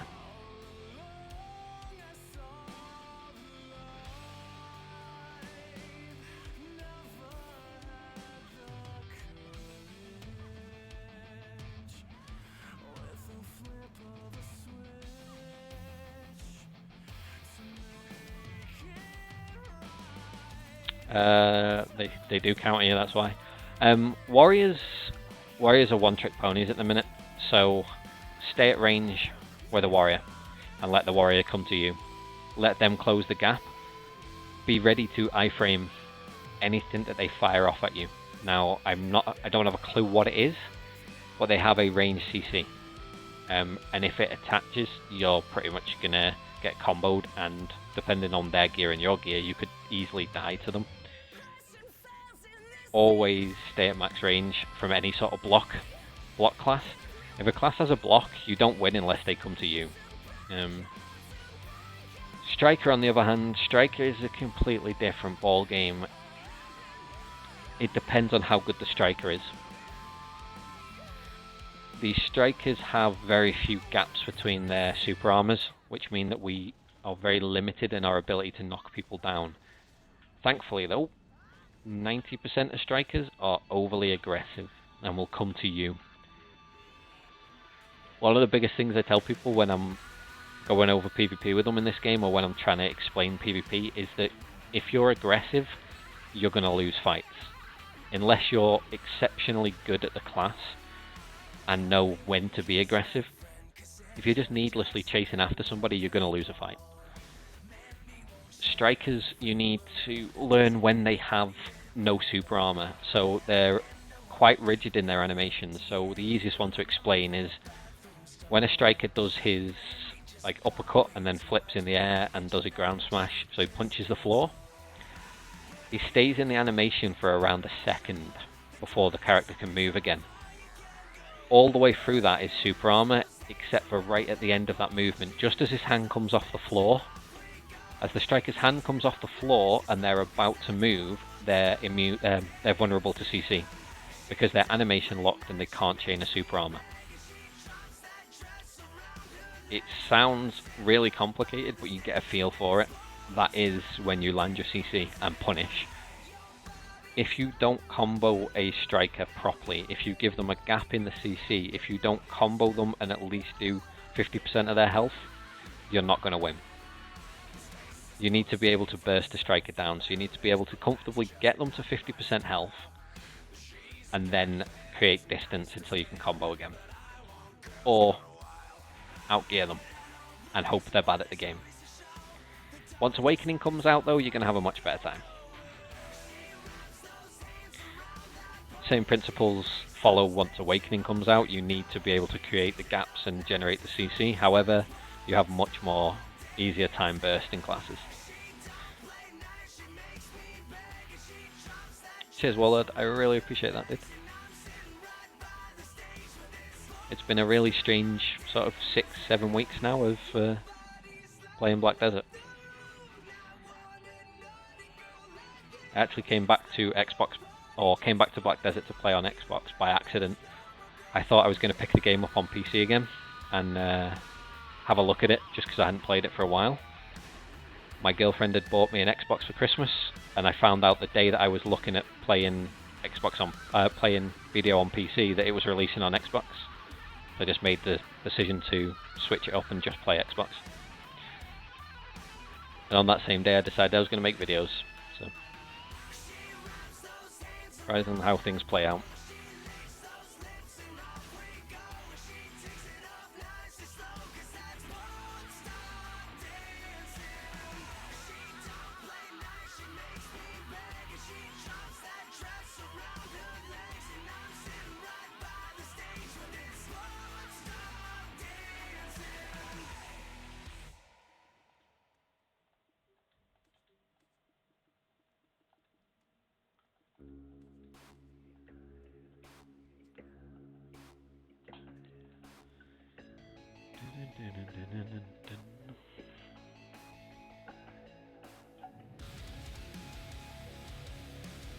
You don't stay on top of your maids, then this happens way too frequently.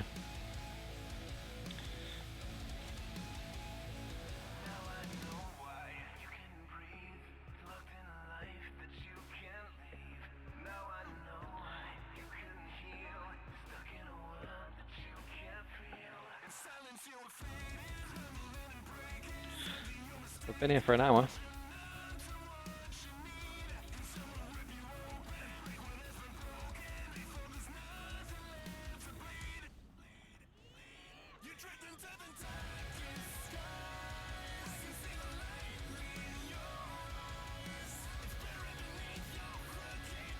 Yeah, dude, a little bit of a catch-up, man.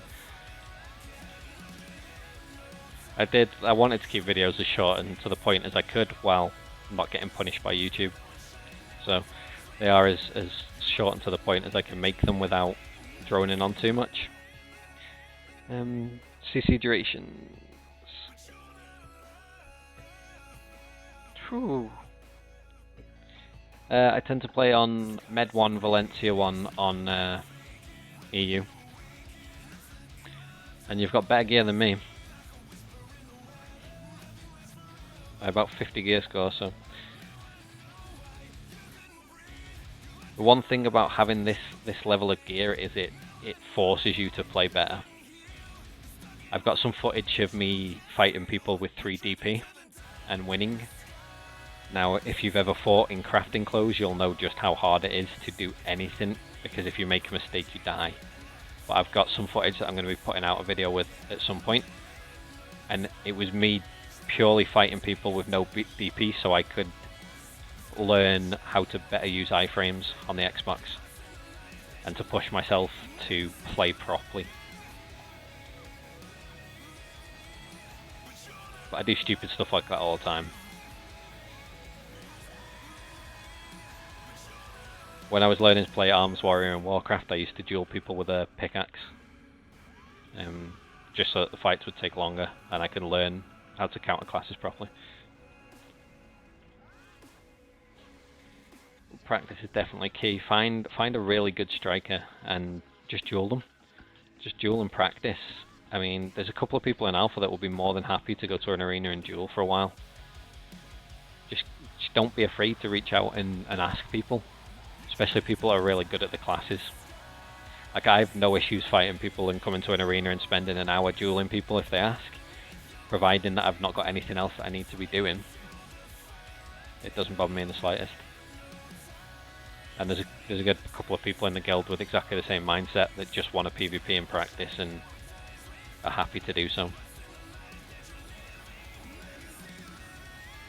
I think at this point in time I've got about 9 hours worth of Sork v Sork footage from dueling God in Alpha, and we still keep doing it.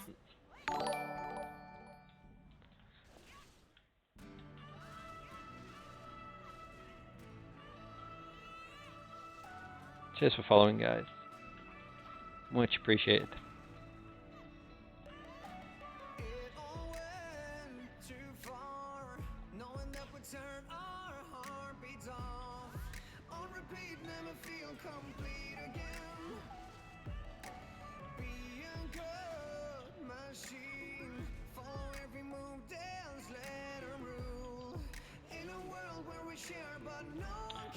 Yeah, if you're on NA, then there's some really good guys to practice with there as well. But yeah, Archer and Havoc. Like, I'm a big advocate. I've always been. I might go easy on you. To be fair, the vast majority of people in Symphony, I have no issue with. It doesn't bother me in the slightest. Like, I like friendly rivalries. I like guilds that are rivals. I love it. What I don't like, though, is the constant pay to win and you're swiping all the time and all this shit. I mean, look, most people in Symphony have probably got better gear than this.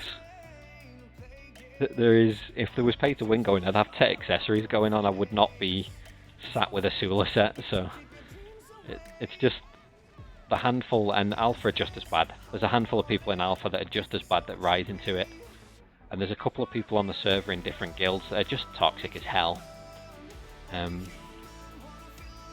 I let it get the best of me one of the other days, last week I think, and one of the first times I've ever talked in server chat. But then I just realised straight away that me being salty and toxic in server chat, there'll be hundreds of people that will only ever see that side of me now because I don't talk in general. And that's not what I'm about, so... that's why I avoid server chat. I avoid getting involved in any of the drama and the politics and stuff between the guilds. But yeah, there's just a handful of toxic people. I've got no issues with it. I'm all for Symphony pushing to contest content. I mean, we need good PvP guilds. We need people that want to PvP. It's such a hard thing to find right now.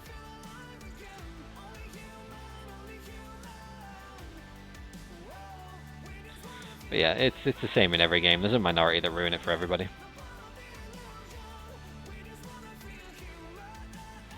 Yeah, and Wild Hunt too. We've had the same issue with a lot of them.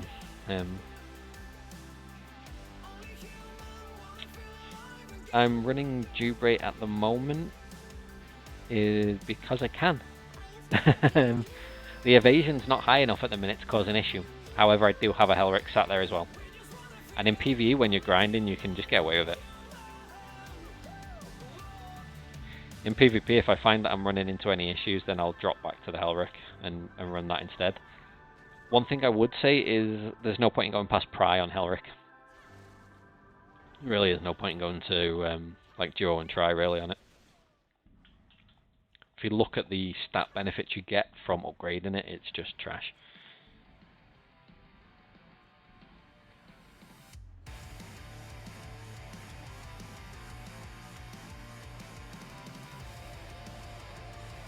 Yeah, dude, I'll definitely, like I said, if people message me, for everyone that's been sort of watching my videos on YouTube and stuff, people are so resourceful. The amount of people that have managed to find my gamer tag out and have managed to, like, contact me on Discord and stuff, it's incredible. It's really funny, the amount of times I wake up in the morning and I'm like, ah, messages, cool. I got nothing but time. Whenever I'm around in the evenings, if I've not got anything else that I want to achieve, then I tend to just sit at an arena and duel anyway.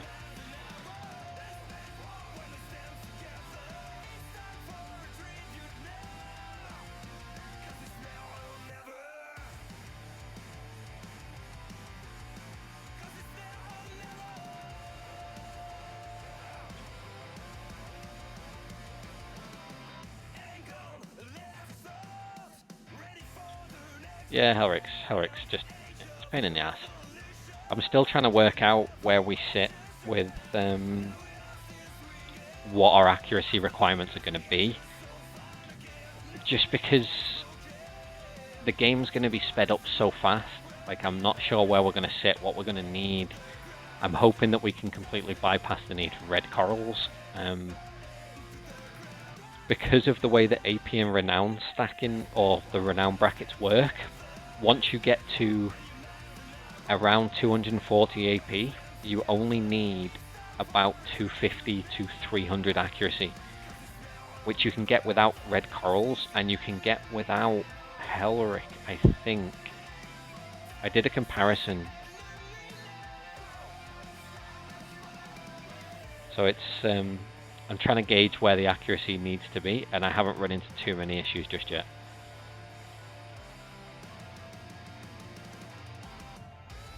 Five try witches in a row is painful. I've been there and done that.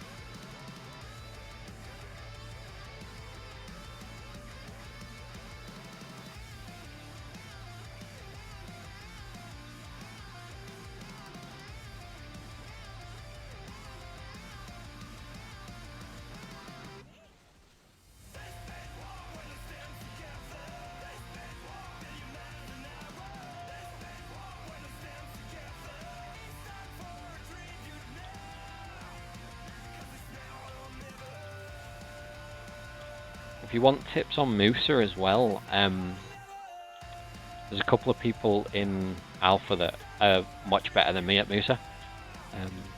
So Paddywhack, not sure what his Musa's called, it might be Paddywhack actually, played Musa on PC, it's really good.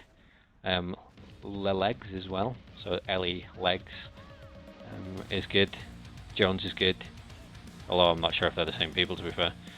I always get mixed up.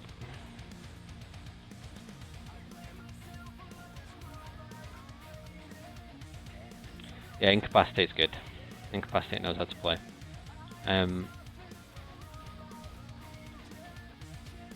The accuracy changes based off the Renown though, so I'd take it with a pinch of salt on what we need and when we need it. So a lot of the accuracy and a lot of the information given out is based off soft cap.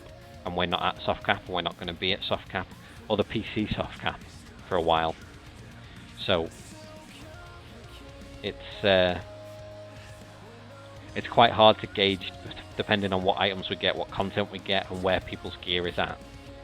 So you don't need 480 accuracy to hit somebody in tri-gear.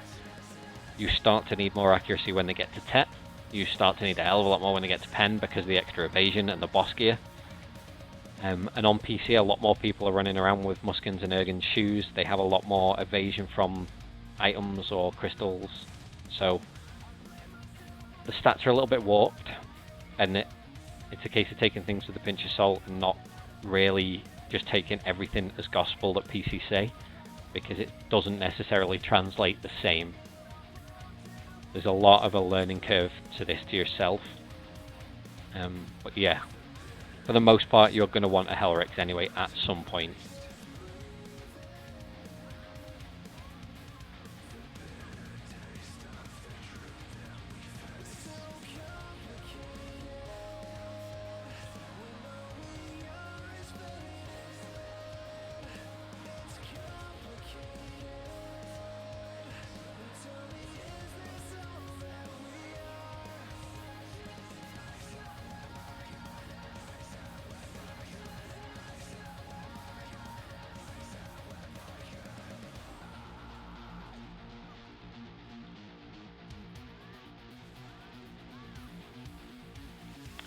Yep, I will be using the Mooser again once Awakening comes out. It probably won't end up being my main, depending on how things play out and what we need in the guild, or where Sork sits, but I'm definitely going to be playing the Mooser a lot more once Awakening hits.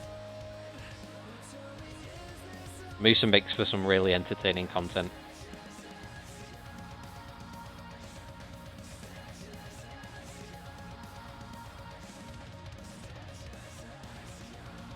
Wow, Duo Begs.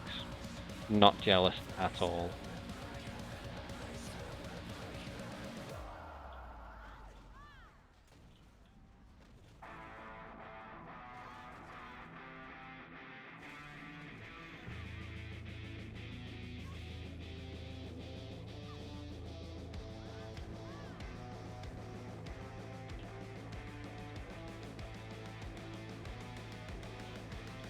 Right.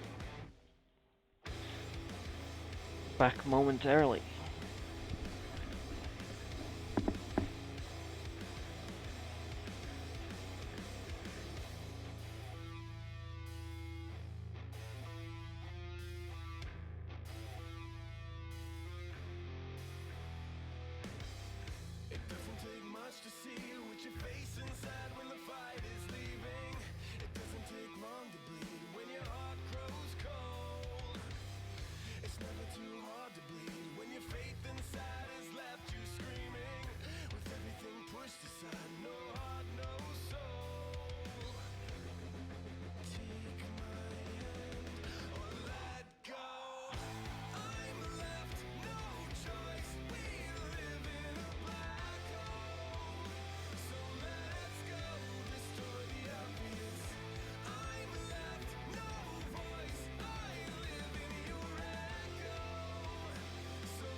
your name. Legends never die. They become a part of you. Every time you bleed for reaching greatness, relentless you survive. They never lose hope when everything's cold and the fighting's near. It's deep in their bones, they're running to smoke when the fire is fierce. Oh, pick yourself up, 'cause legends never die. When the world is calling you, can you hear them screaming out your name? Legends never die. They become a part of you. Every time you leave for reaching greatness, legends never die. They're written down in eternity, but you never see the price it costs. Scars collected all their lives.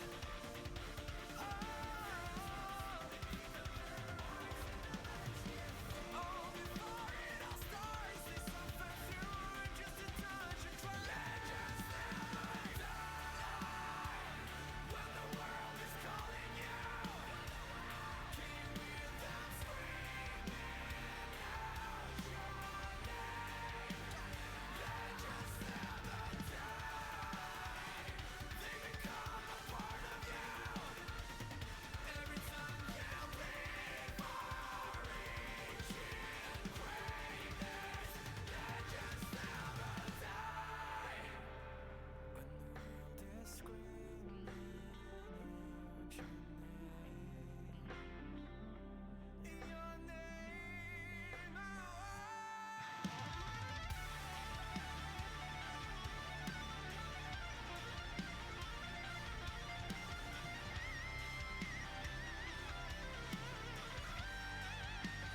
legends never die. When the world is calling you, can you hear them screaming out your name? Legends never die. They become a part of you. Every time you leave for reaching greatness, legends never die.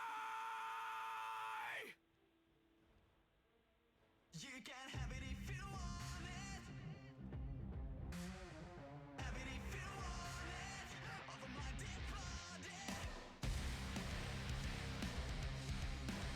Come again.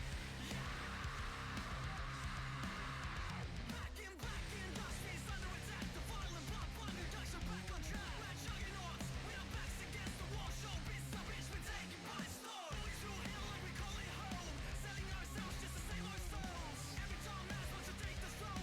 They need a young man to show him how it goes. The lights are out, I feel the rush now. The crowd is loud, it's time to go out. Just getting started, everybody join the party. The lights are out, I feel the rush now. You can have it if you want it. Over my dead body. We keep on dreaming. We're dreaming only by the feeling inside. We keep living and breathing this way till we die. Till we die. You can have it if you want it. Over my dead body.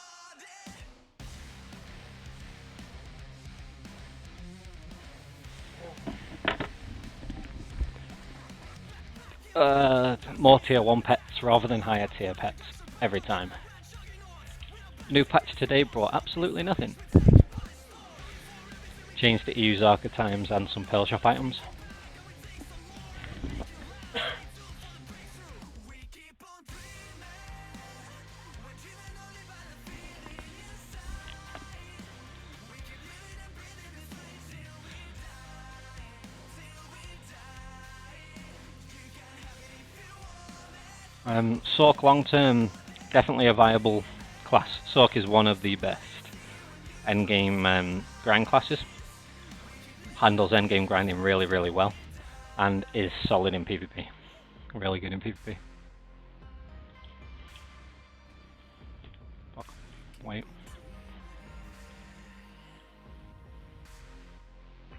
Oh my god. There we go.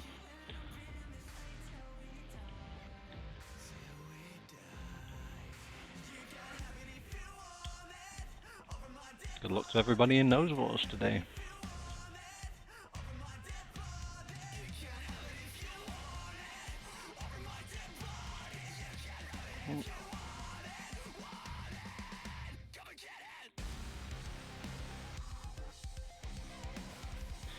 If they sell, they sell.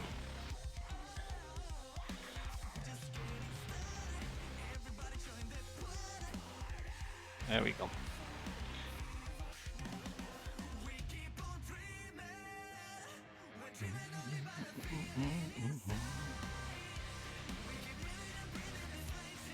Yeah, mate. Tier 1. You want 4 tier 1s. Then you want to start picking up more tier 1s and combining them with your existing so that you've always got 4 pets.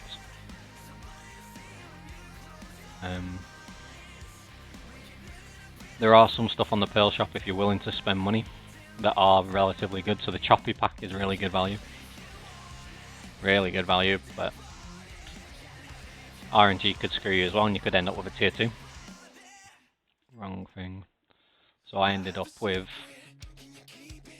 4 tier 3s, but that was...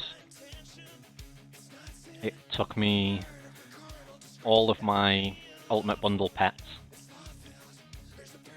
3 crows and 2 bunnies to get this far, so it can be nasty.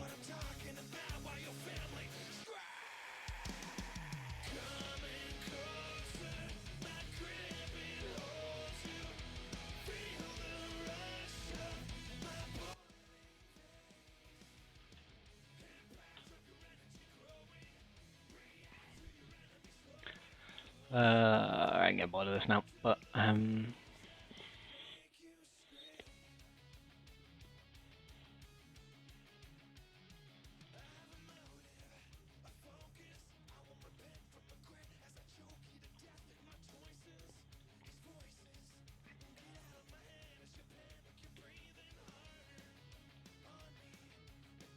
wrong item.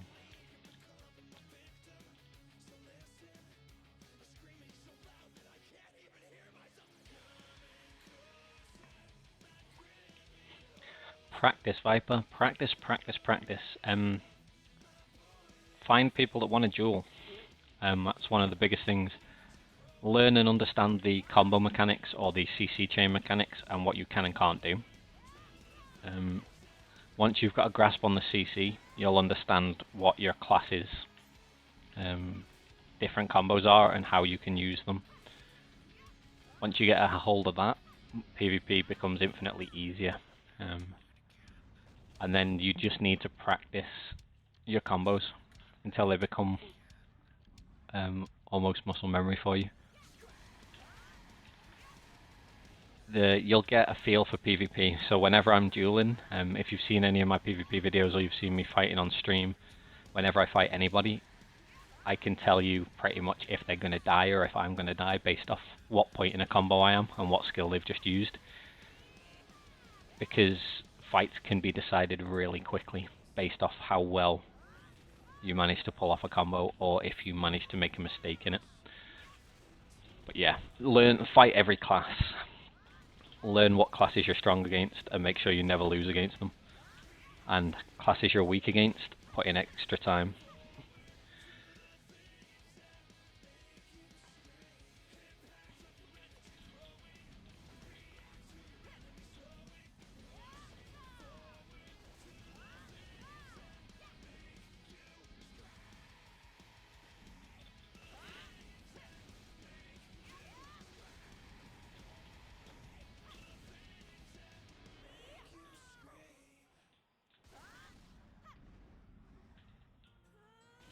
What class do you play as well?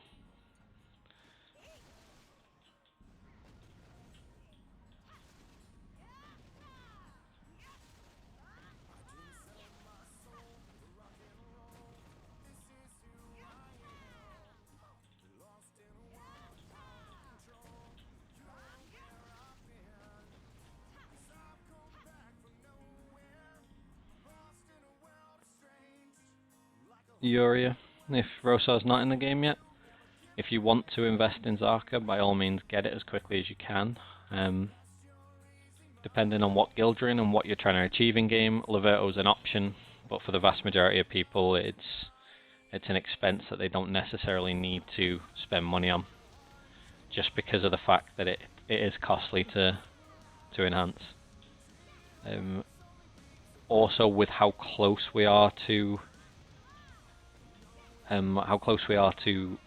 Valencia and Awakenings and things like that, you might be able to hold off. But it depends what you're trying to do. I mean, if you were in a guild like Alpha and you had a Laverto, but you chose not to use it because you were waiting for a Zarka drop and you were using a Uriah, we'd probably ask you questions about that, and you'd need to justify why, because whereas if you're in a more casual guild, or you're fighting over the lower tier nodes and it's not a big deal, you can get away with it and you can use Uriah because it'll be more than enough.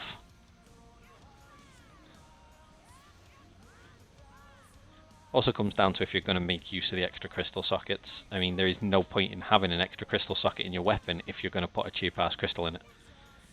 Like, what's the point in having space for an extra 5 AP if you're not going to use it?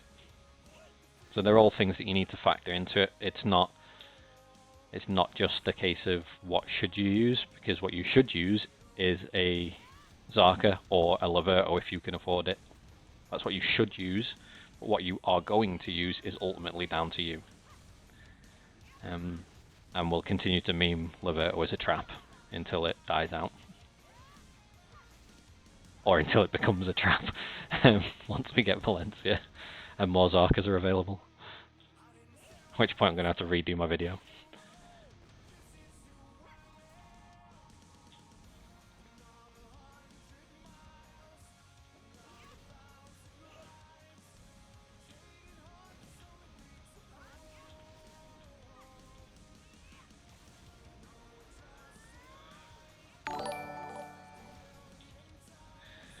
Cheers for the follows.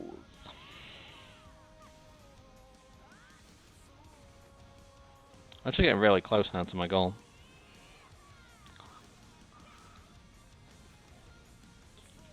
Switch hitting 89 followers already, or 90 followers, sorry, after that one is perfect. That means I'm 10 more off hitting my 100 that I wanted by the end of this month.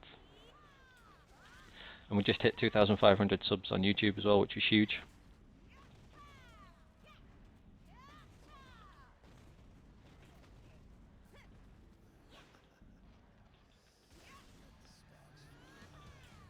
Again, another shameless plug. If you're playing on Europe and you haven't already heard about it, Alpha are going to be running a tournament, a 1 versus 1 tournament. You can check the details out on Reddit. There is a post up there with all the details, including the application form to be included in it. It's going to be really fun. Techie, the leader of Alpha, has run these before on PC. He's very well known on PC as well. Cheers, dude. So, a lot of experience there running it, and we're hoping that a lot of the other big guilds are going to help us to police it and make sure that it goes off without a hiccup. And that people aren't ruining the fun for everybody else. And providing that it has the right turnout and that people are enjoying it, we're going to see if we can make it a regular thing and get some involvement from the community management team as well. So if you do fancy yourself a little bit of a PvP hero, think that you can hold your own in 1v1 against anybody on the server, definitely put your name forward. Or if you just want to fight me, I will be competing, so if you want to fight me, definitely worth it.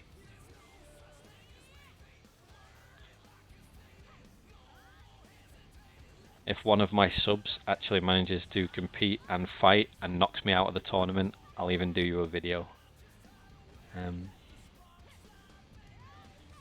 So, there's an extra incentive. I guess not killing nobody.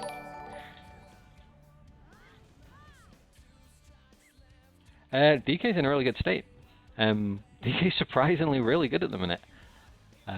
It feels like it's in a really solid place if it's played well. Has to be played well. Like a lot of these classes that excel once they hit Awakening need to be played really well at this moment in time. However, they have their iframes, they have their guard, and they feel dangerous. Especially in 1v1, they feel dangerous. I've got caught out a couple of times by some of the better DKs on the server. They do feel like they're in a reasonably good spot on Xbox right now. How well that translates later is yet to be seen.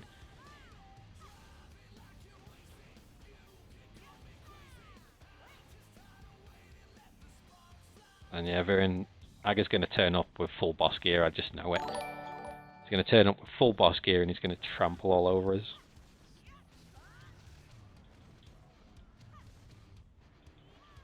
Yeah, DK's a weird sort of... I haven't played it yet. I'm going to be leveling it. It's about the ninth person to ask me. I've already sold it.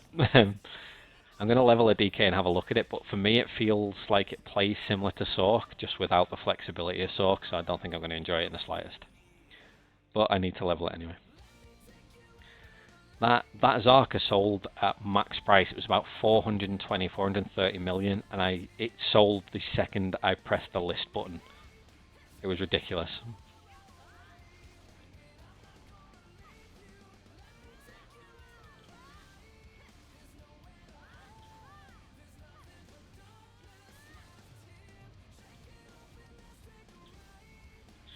But yeah, the whole DK thing. I think the whole movement feels a lot more like Sork than any other class does. The whole movement, the burst, the very in and out play style, very hit and run. It just feels like it's got a little bit more of a defensive angle to it as well, thanks to the guard. But I don't know. I don't think I'm gonna like it. It's 'cause I'm a Sork main for life.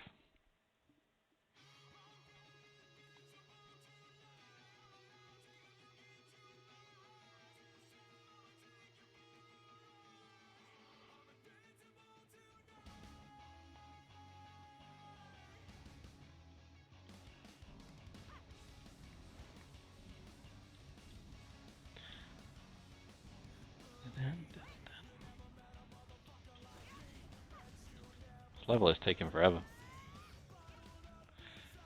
Need the experience buff to hit.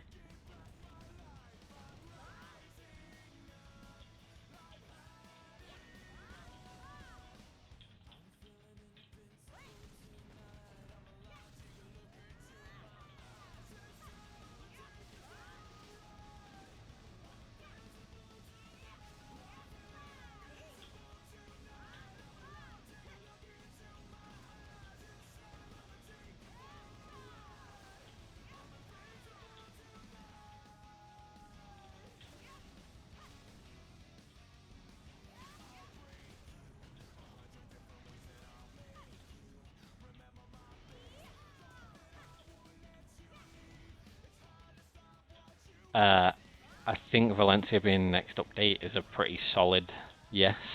However, whether that comes with Awakening as well is a little bit of a game changer. Personally, don't want Valencia without Awakening. It's just no thanks. Sork or Musa? Musa wins that, or post Awakening, Musa should win if they're able to avoid being CC'd. However, pre-Awakening, Sork has a really good chance of beating them. The only way that you beat a Musa, though, is by letting the Musa come to you. If you go to the Musa and go offensive, you will lose quite a lot of the time just because they play exceptionally well on the back foot. And they're very good at disengage, re-engage.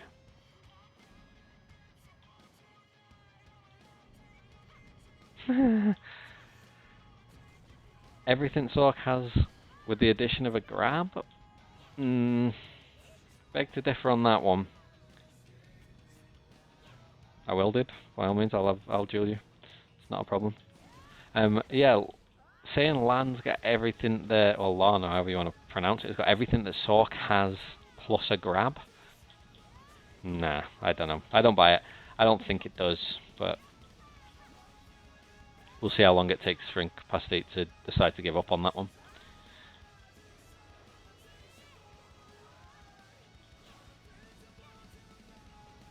It'll be interesting. I mean, I've got to level a LAN anyway at some point, but maybe it's different after Awakening for them, but at the minute, yeah, good luck. If a LAN can beat me, I'll be impressed. With equal gear, and if somebody can bring a LAN to an arena and beat me, I'll be impressed. But Incapacitate must be the only person that I've ever known to say that LAN has everything a Sork has and a grab, therefore is better.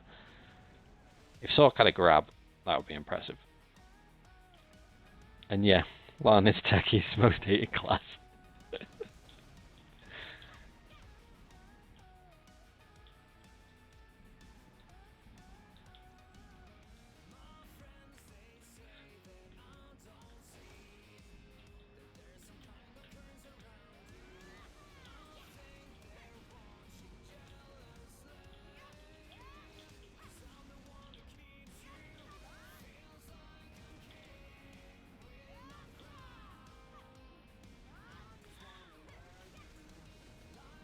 I'm still waiting for the day Techie rerolls LAN and goes, actually this class is really good.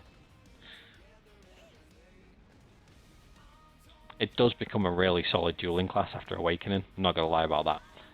I don't see it in nodes and sieges as being anywhere near as useful.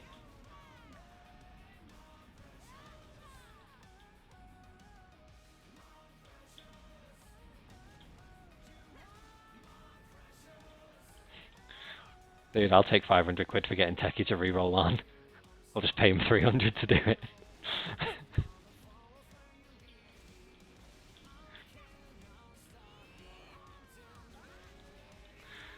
He's a businessman. Techie understands business. We'll go where the money is. Imagine how many pearls we could buy. Could live up to the pay to win dream.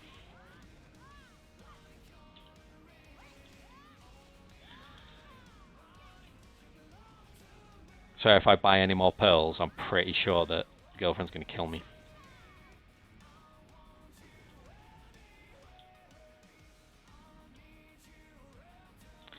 LAN are underrated.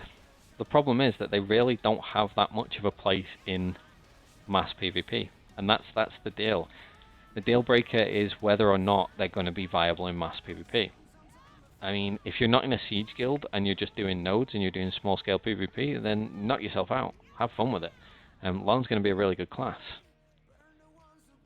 However, it's just not the best class out there. There are classes that do what LAN does and do them better. There are classes that are better at 1v1. Just because it has a grab doesn't make it a god at 1v1. There are perfectly viable 1v1 classes without grabs.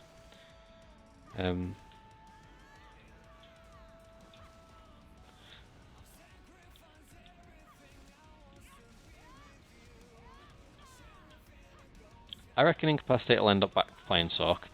The thing you've got to remember as well, though, is that anyone that's played a class for a long amount of time will always look for some new challenge somewhere, or look to play something else, because it gets boring. It really does. It's why I switched and looked at Musa, because I found Sork boring pre-Awakening, because I've just come off playing it Awakened, and right now it's boring as hell.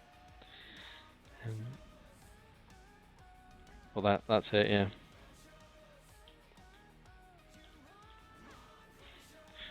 Incapacitate's written quite a bit on Sork. There's quite a few PC Sorks that have written a lot of content on Sork and have done a lot of work on the class.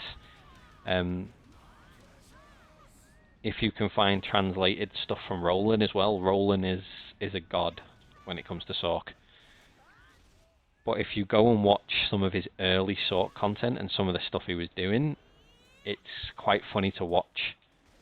Before people knew how the game played and understood all the different variances and nuances of the game. It's pretty funny. It's funny watching Roland kill people with Black Wave back on Korea, early days.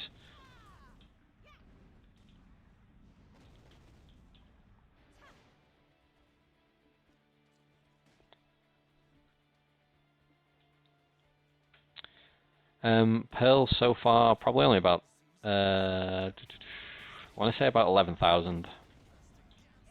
So, Yeah, I guess. Wondered when you'd be on. yeah, I spent way too long making a video today. What was the video? Just some more combos for LAN. Just spent you that long to make that video, and I've made 2 in streams for like 2 hours. I just kind of like got involved in After Effects, and I was like, "Oh, I'm gonna do this, and I'm gonna do this," and it's completely unnecessary, but I was enjoying it. But yeah, I spent too much time doing it. Yeah, Google Roland. It's Rowland, I believe, is Roland, how it's spelled. He's Korean, so he plays on Korean servers as well. Really good Sork.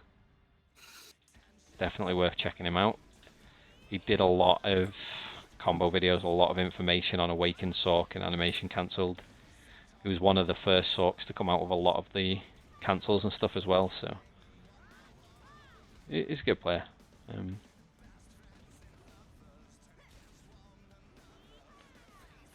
going to say, there's something else as well. Ninja, Lan, Kunoichi, Tamer, they all suffer from the same thing that Sork suffers from in mass PvP. It's just unprotected engages and really shitty, shoddy super armors. Really bad super armor rotations. We can't super armor trade, which makes us relative glass cannons. We can get into a fight and then hopefully get back out. However, if we don't get back out, we're done. That's it. Sork just has the extra safety. Doesn't matter what you say about Kunoichi, it's still not. No, I'm just saying he's got good escapes compared to the lad, definitely. Yeah, it's just still not good enough to escape Wizard's AoE. No. That's the essential. The reason why certain classes are weaker in mass PvP is because of blanket AoE CCs, like Wizards, Moose's knockdowns, things like below the belt.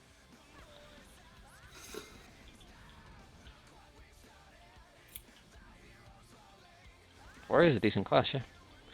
Warrior has tankiness going for it, and it has some reasonably good CC, and post Awakening it has burst as well to follow up. My weapon's nearly broken.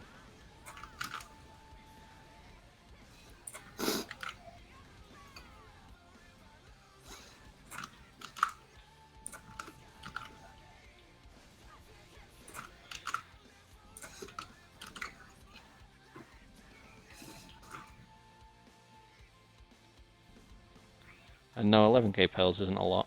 Not with the pre-order as well. It's really not a huge amount to spend, but pearls are pearls.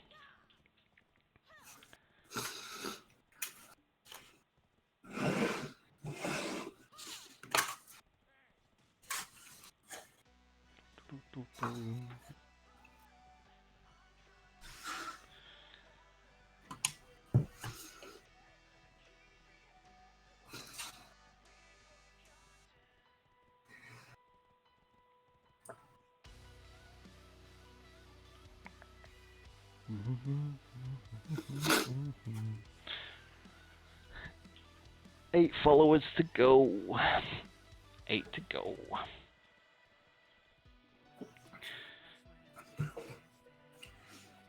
Was that on Twitch? Yeah. Until we hit first 100. I've messed up. I can't get affiliate this month. It's going to take a little bit longer to get it because it's based off concurrent viewers over a 28 day period, which means that because I did a lot of little random streams for recording content, that messed it up and pulled the average down. So now I need to wait for the average to pull up. That being said, it will. 26k. Yeah, I mean, to be fair, a lot of people spend, oh my god, my horse. A lot of people will spend around that, the 20 plus mark by the time they've got everything that they want or that makes life convenient in game. Spending money on pearls is not a bad thing.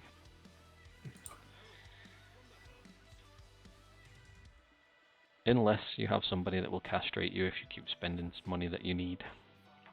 In which case it's a pretty bad thing, don't do it. Don't tell. Yeah, or just don't tell them. Ouch. Yeah, costumes are a money sink and a half. It's annoying me that I don't have one, but at the same time, I'm not willing to throw more money at costumes right now.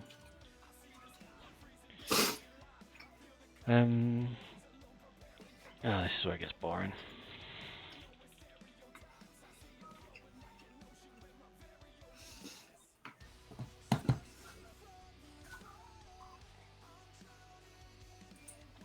Fingers crossed that I get a load of crystals instead of junk.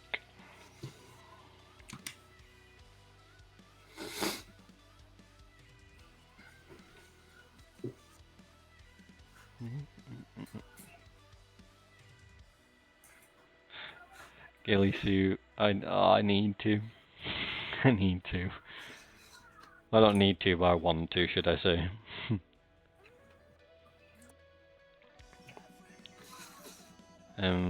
Probably use some of the revenue from YouTube, and if Twitch picks up and I get affiliate some of the revenue from Twitch, and I'll get some pearls so that people can call me pay to win some more. When I buy pearls, I've done absolutely zero to increase my gear score.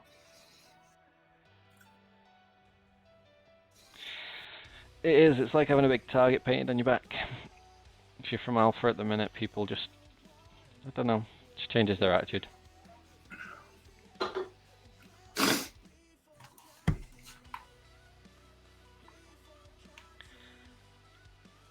It's been the same in any game. Oh, what the hell, Trace of Origin. It's been the same in any game I've played, though. Whenever I've been in guilds, or big guilds, that people just have either a really positive or a really negative view on you.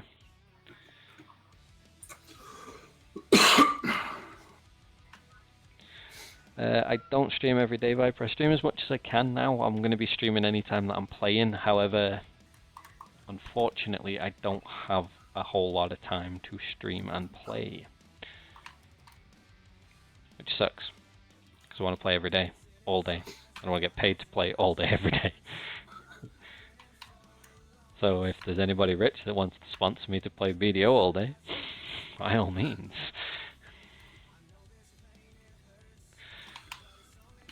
Live the dream. I think you'd need bigger tits for that. That's one way of putting it, yeah. Definitely. Oh, oh, oh! There's someone from Insane. It's a strikeout. Let's fight, strikeout.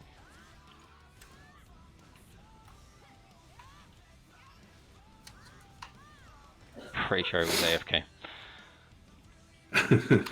Harsh.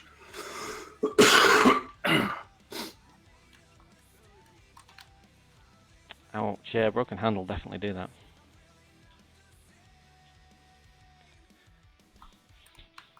I have to play a couple of hours and then stop, because if I don't, she will break my hand.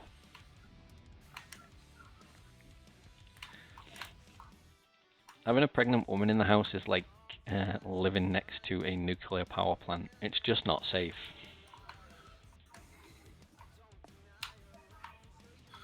At least they can't run too fast. There is that. There is that. I have a decent haul from these, actually.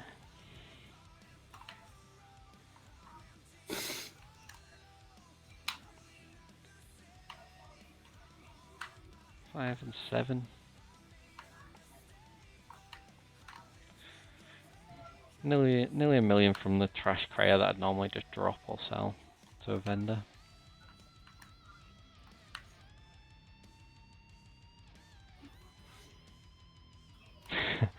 See, I've got the opposite. I've got, you always play that game, you're not interested in me. I'm like, no, I'm interested in you, I'm just not interested in the mood swing. So, play nice. To be fair, I didn't get much grief during the whole pregnancy thing. Well, to be fair, I've had grief since day one, when she wasn't pregnant, so... Yeah, no change then. Yeah, there's no real change. Don't blame her on the pregnancy, she just doesn't like video games.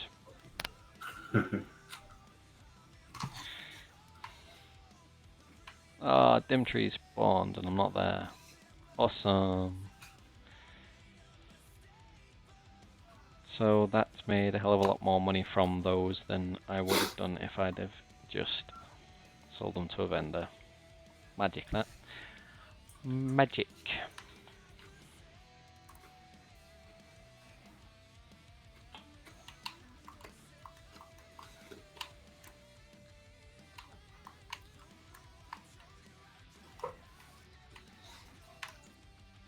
She wouldn't ever play computer games. Have you sat her in front of a console before, though? Yep. She, like, refuses. She doesn't refuse, she plays Street Fighter. Eh. And I beat her. Sophie used to play Mercilessly. Halo with me. Yeah, I mean, she'll play for like 5-10 minutes, but she wouldn't ever, like, this is not the kind of game that she'd play or enjoy playing or anything like that. Mm. She's not that kind of person. She's very much grown up with the whole work mentality, and like if you're not working, then you should be doing stuff around the house, like, or you should be at a pub, which is weird, But really. gaming is working. It is for me. She'd quite happily go and spend like 12 hours out at a pub talking to people, even if she's not drinking. But me spending 12 hours on a computer game. So she'll spend 12 hours in a pub and then come home and spend another 12 hours talking to them on the phone. Yeah. So, if I'm careful about how I word things and do things, it's not a bad life. Yeah, it's double standard.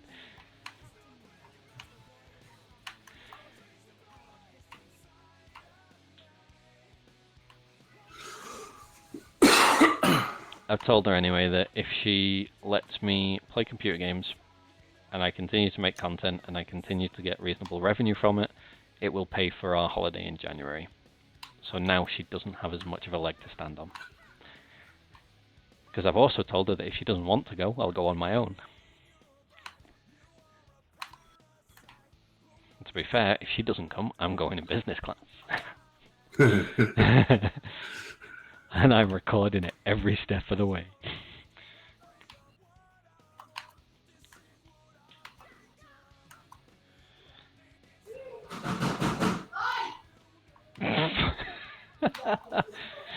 That's not mine.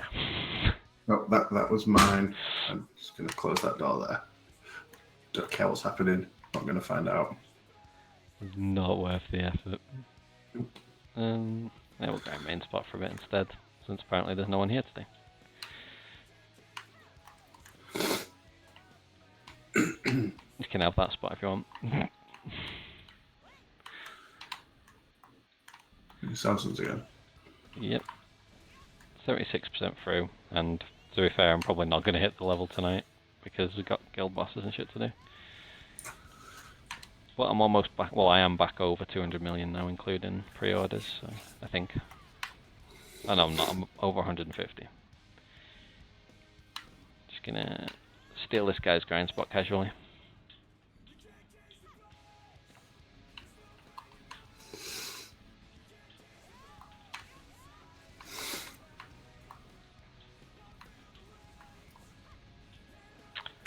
I like pirates, I just don't like getting to pirates. What I am going to do though, more than likely, is after this reset on Saturday, after the siege, I'm probably going to go and live at pirates. I've just had a lot of stuff I wanted to do in terms of making money here. And the money at Sourcing is better than pirates for the most part, unless you get a red coral.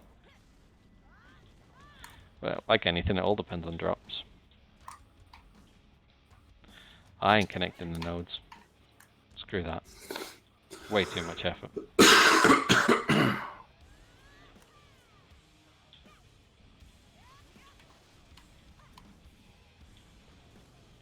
be fair, I haven't even fed my workers since I got back on after the reset, which means that they've literally been doing nothing all day. It's a monumental waste of time.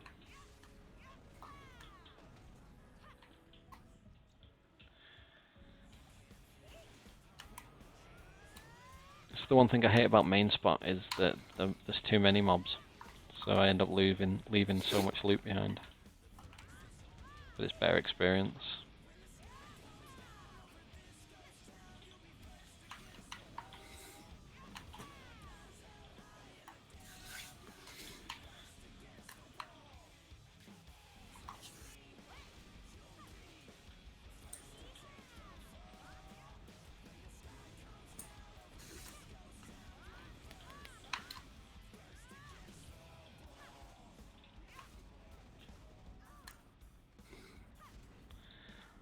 I really need to put more effort into my work, because yeah.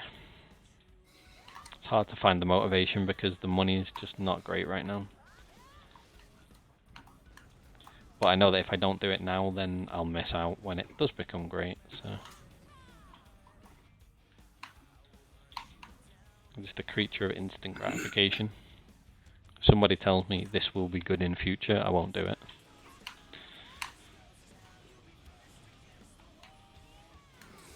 Probably why my pension fund's so low.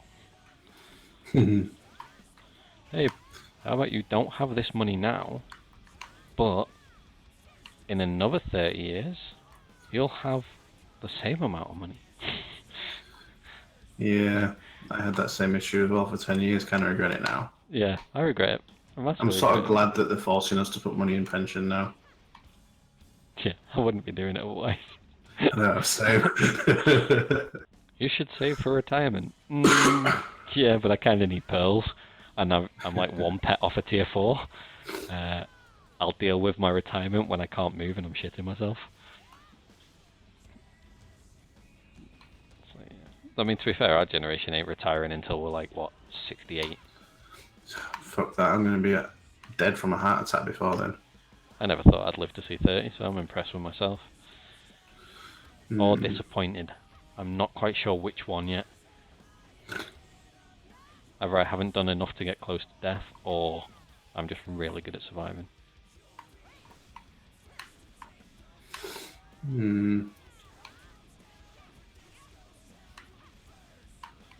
Hey, somebody wants to contest my grind spot. That's not gonna happen.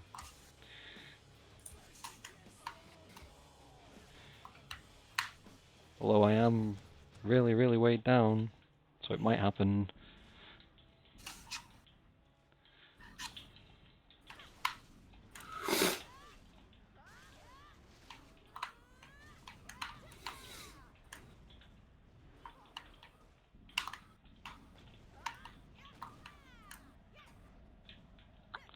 Well, that dodge roll was fantastic. I would not do that. 10 out of 10 would definitely recommend that to a friend.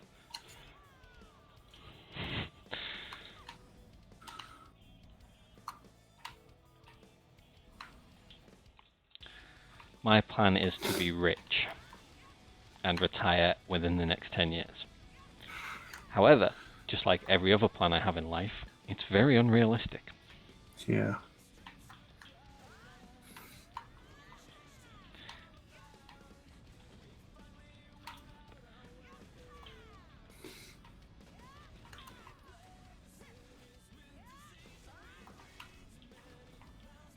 Yeah, it takes forever to get your karma back if you drop low enough.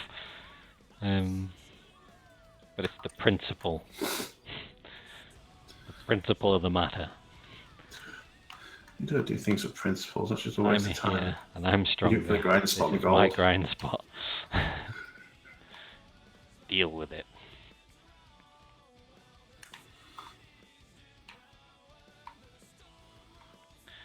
I'm just a jerk 9 times out of 10. Like, this... What are you telling me that you're nice 1 time out of 10? That doesn't sound like you at all. No, it doesn't, does it? Once, maybe. Once a fortnight. Yeah, Tilted, for some reason, has just gone negative and refuses to ever come back positive. Get out my grind spot, I'm sick of you already.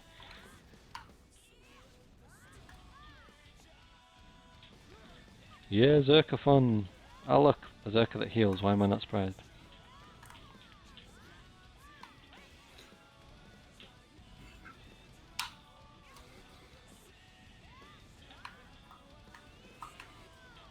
Yeah, I would definitely backpedal if I was you.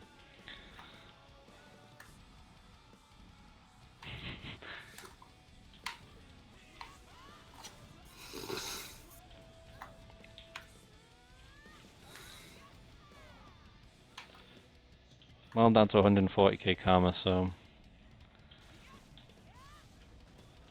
either people are gonna leave my grind spot, or they're gonna die.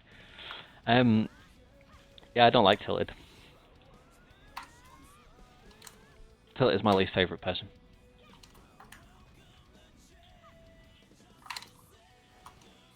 Who's tilted?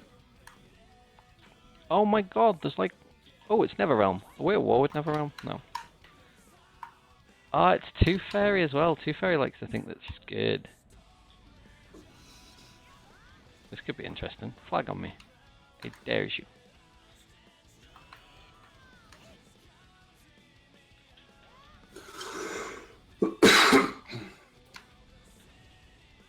There we go. Two Fairies flagged.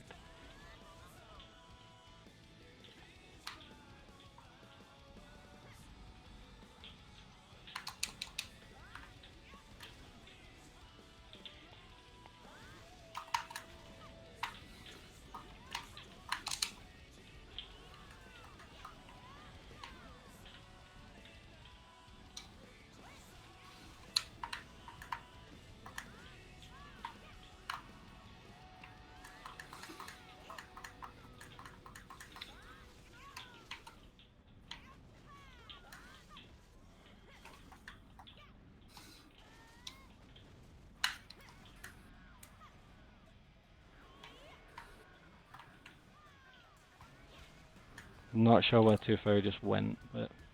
Oh, she's there.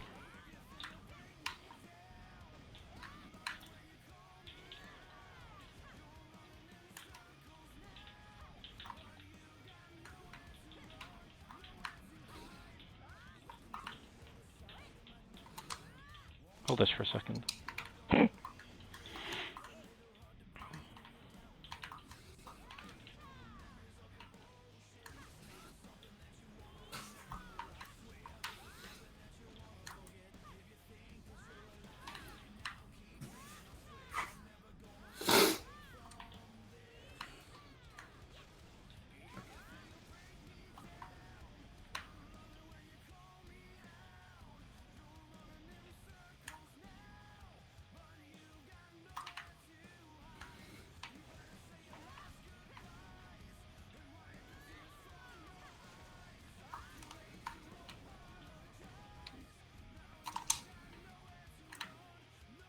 I'm not leaving now out of principle.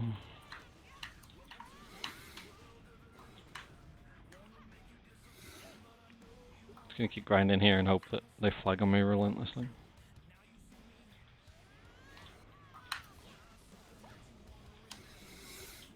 I'd like to think that someone else streaming somewhere just complained about how much of a jerk you are. So Probably. exactly the same thing, not leaving out of principle. Not leaving out of principle.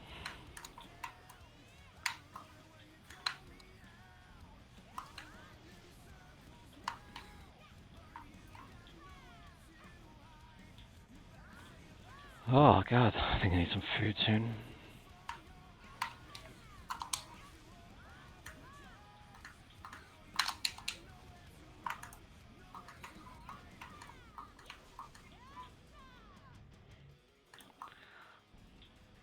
Hey look, it's Netherrealm. Oh yes, thank you.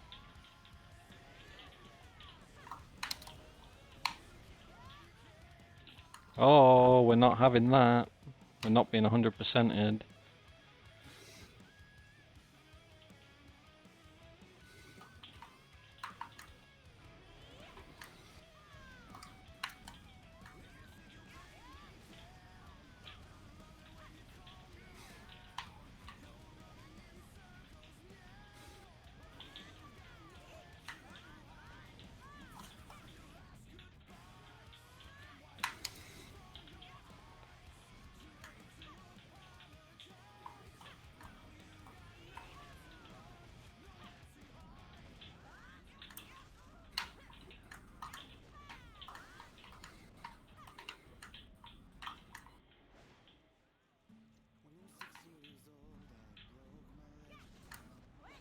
Where's my health back? 3 seconds.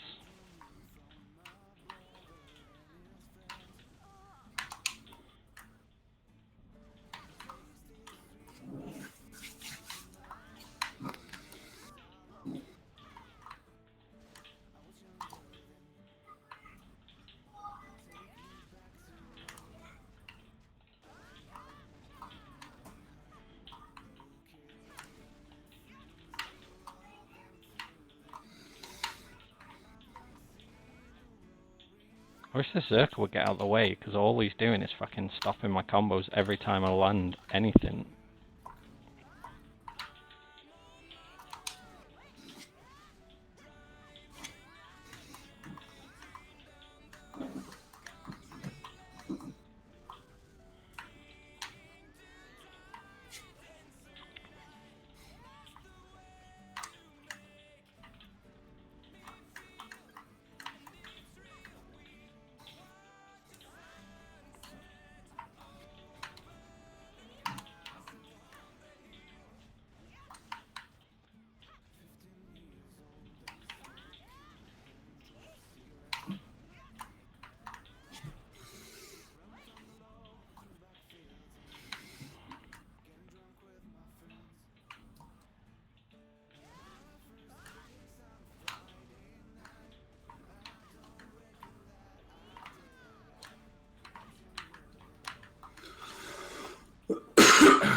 This is meant to be a royalty-free playlist, so I don't know why Ed Sheeran's on it. That's annoying. Pretty sure that ain't royalty-free.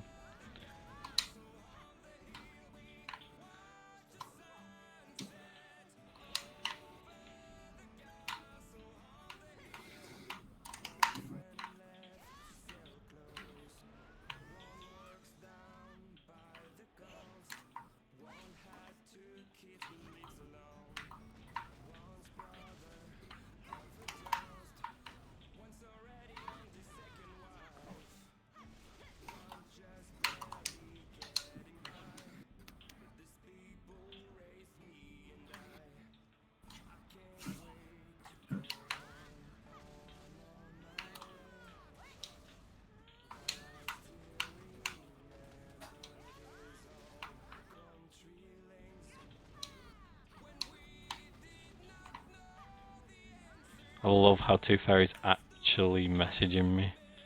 Not bad for worse Soki you. You just died twice. Oh, rage. Rage, rage, rage.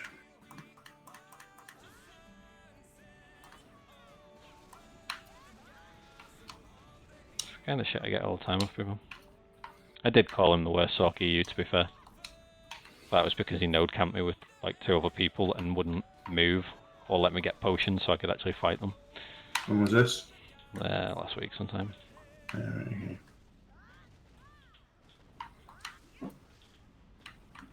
I'd be impressed if he actually managed to kill me. That would be impressive. Funny thing is, I'm pretty certain that he has better gear than me as well.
thought you had a keyboard for your Xbox. It's plugged into the PC. Ah.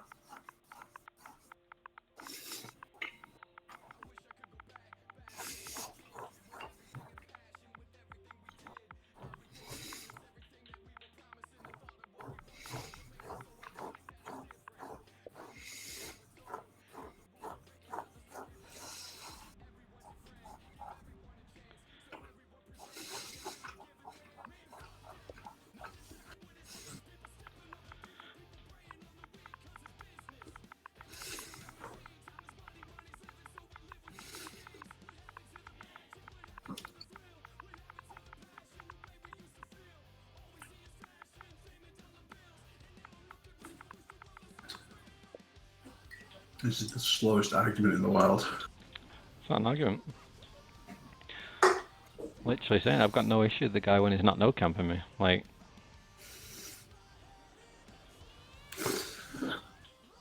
Okay, this is the slowest passive-aggressive conversation I've ever seen. kind of want him to finish fighting that Zerka so that I can fight him myself. But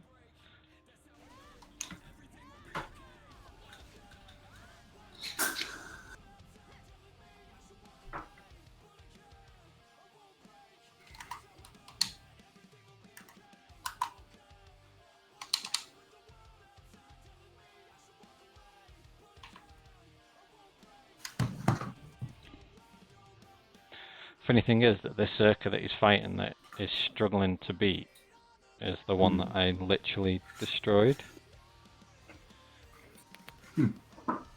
Hey, Mr. Satan, welcome to fun.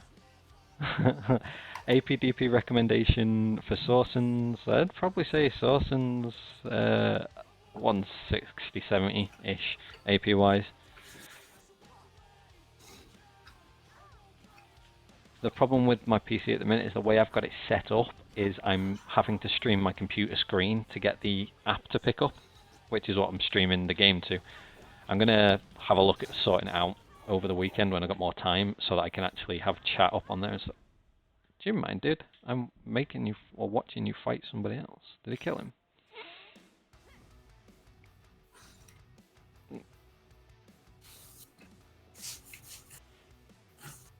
Okay. If you want to fight, we fight.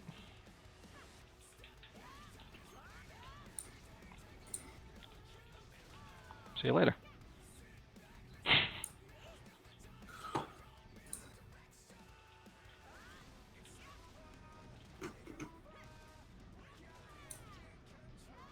That was a bit underhanded, to be fair. Pirates APDP. Pirates are just meh, depending on your class. Like in terms of AP, you just want as high as you can possibly get on your class, depending on what you are. Pirates is good if you can live out at Pirates. If you've got no other commitments, you don't need to come back to the mainland, and you can grind out there for any period of time, then Pirates is cool. Pirates is good. Pirates is XP life.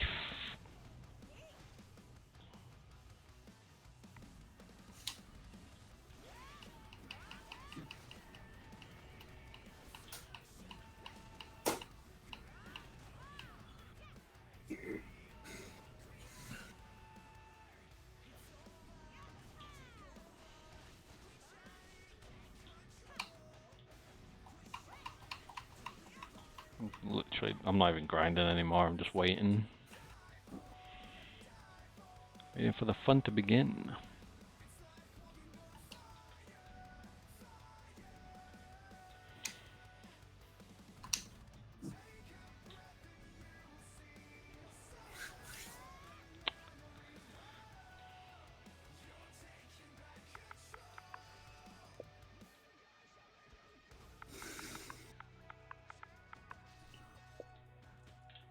Meh, you struggle 1v1. Of course I do. Of course I did.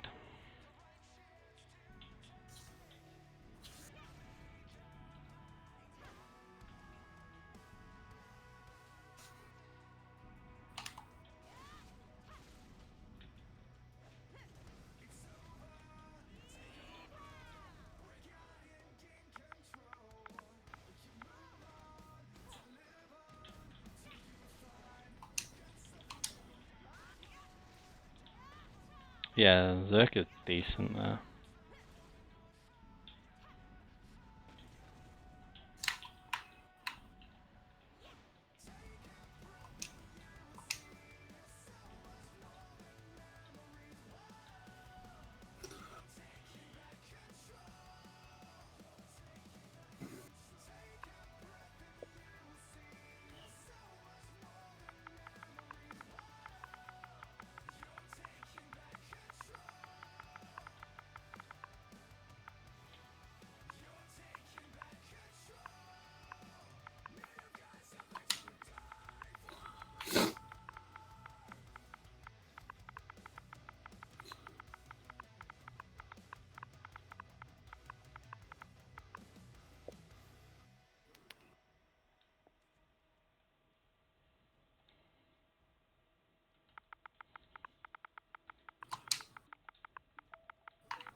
I love that. I bet you've got more. No, dude. We've got equal gear. You just get shat on.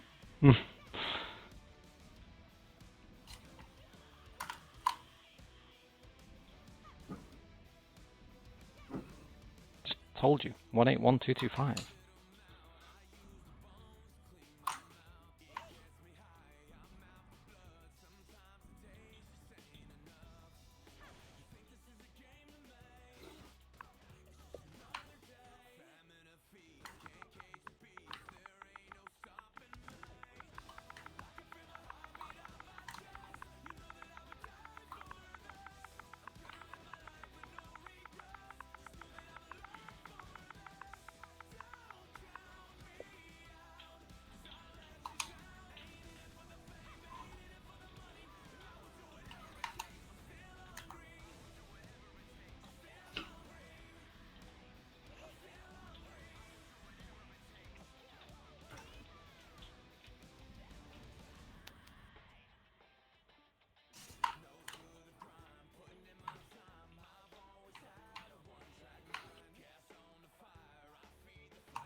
It's about to get embarrassing if I lose.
Apparently we can't 1v1 because everybody likes to get involved.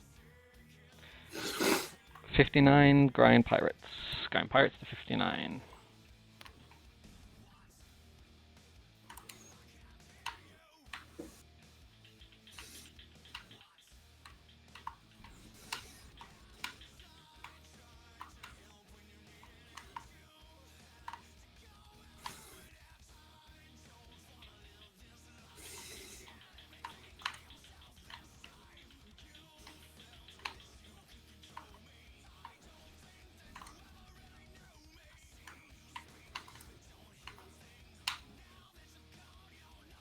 Nice.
Good fight.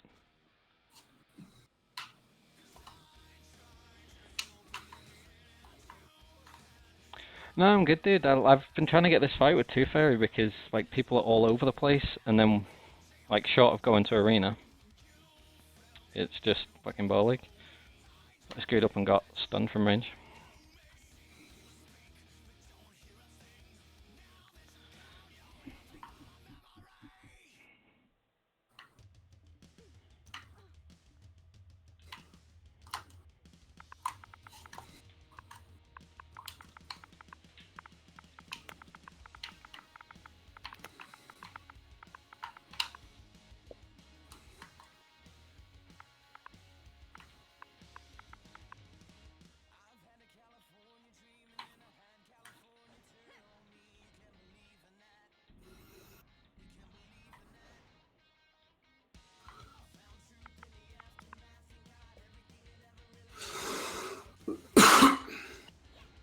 Just cut the. I hate people with attitude, man. Like, there's no need for it.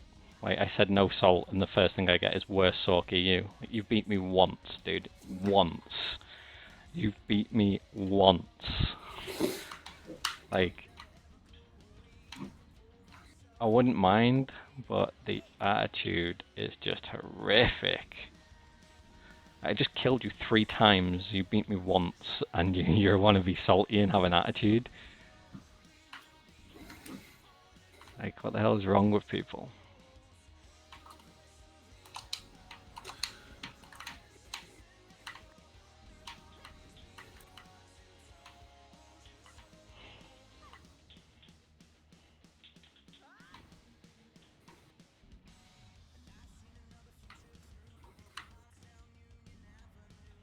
So look, it does one fight and then that's it.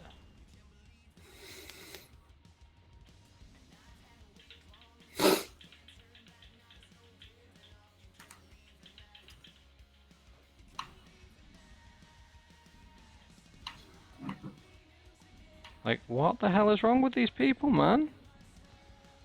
I might just go negative karma and just 1v3 them. Oh, fuck this.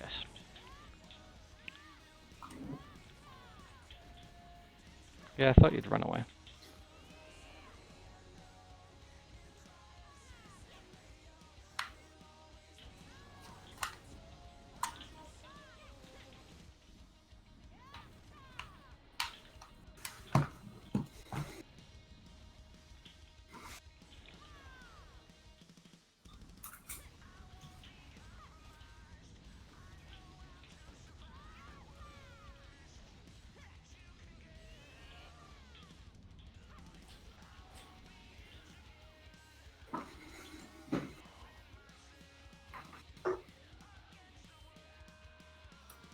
I always get it, man. Literally, I called in the worst Sork EU because they node camped me for 10 minutes, wouldn't let me off the node, and I wasn't trying to run away. All I was trying to do was repair and buy potions, and they node camped me, and then they started calling me a credit card swiper and acting as if they'd done something good. Like, the attitude is horrific. Like, this is a no-name guild that have done absolutely nothing. They've tried to contest us twice. They lost the first node war they tried to contest us in under 6 minutes, and they lost the first siege in under 10. And yeah, I killed him 3 times before that. Like, I'm not a salty person. A lot of the time, I'm just not salty. But some people just really rile you up the wrong way.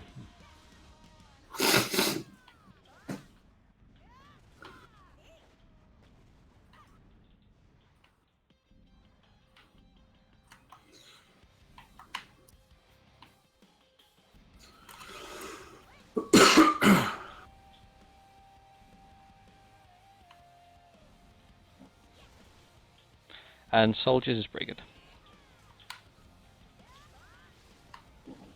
Yeah, people literally just call us pay to win non-stop because, like, that Sork has almost exactly the same AP DP as me. Like, there is no, where am I pay to win at this point in time? Like, compared to that person, I have equal gear.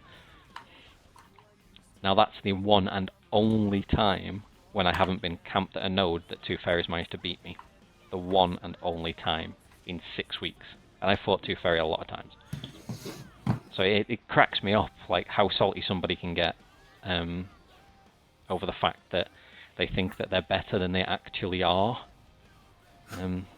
Like, it can be seen from the fact that I went back to have more fights and 2 fairy won't fight. Like, just sort the attitude out, get it checked, because there is no reason to have such a bad attitude when you're bad at something. Netherrealm are terrible for it. Netherrealm will spawn camp you non-stop. They are a nightmare for it. That has been, between Netherrealm and Insane, that has been one of my biggest annoyances over the last week, is the fact that they will spawn camp you non-stop, yet they'll also beg Alpha to remove any wars. They'll beg us to remove a war because they can't grind. In fact, kind of want to declare on them, just so that I can farm them.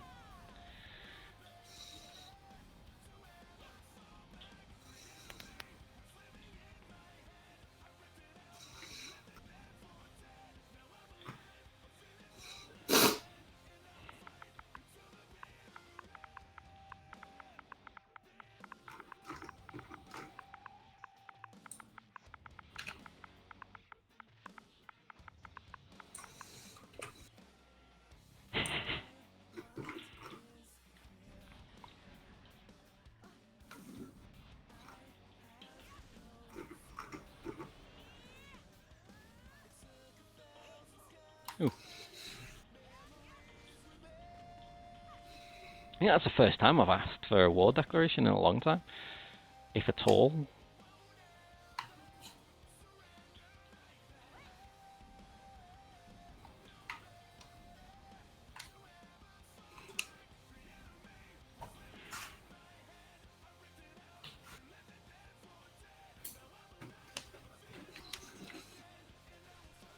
Yeah, dude, they've been absolutely terrible. Like, I want a declaration on them just so I will quite happily sit here and just 1v5 the guys and put an end to any toxic nature that they want to have.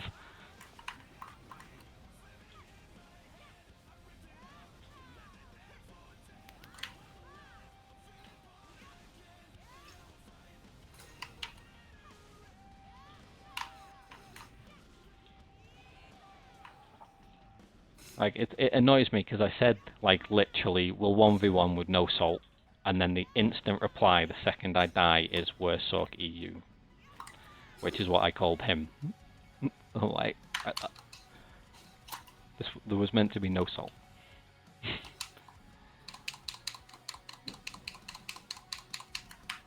Can't even check Discord in a minute.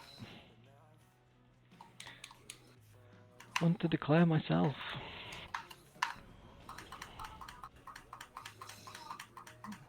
Ah, cool, Shim.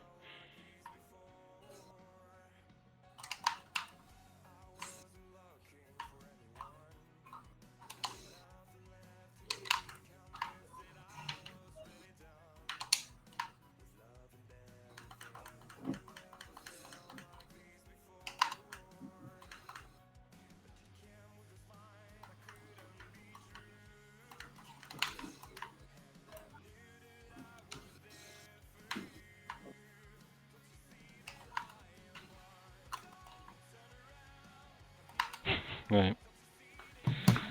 See if any of the officers are around.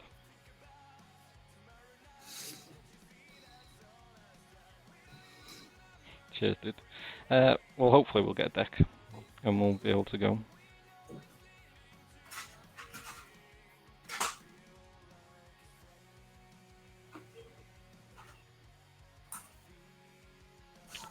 Soldier's Graveyard, yeah, it's a decent place to grind it. It really is good.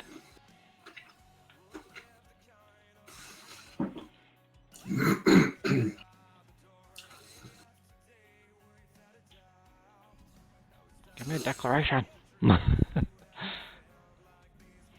Days like this, I miss being an officer.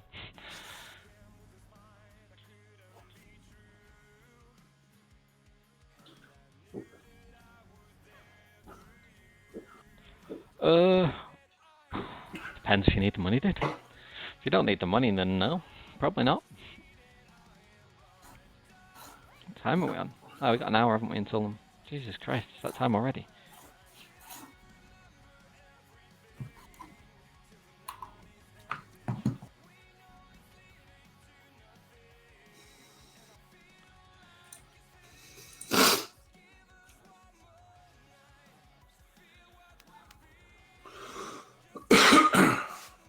We'll just trash all this stuff instead. I haven't been productive at all for a while. Oh, Symphony. I'm a jerk.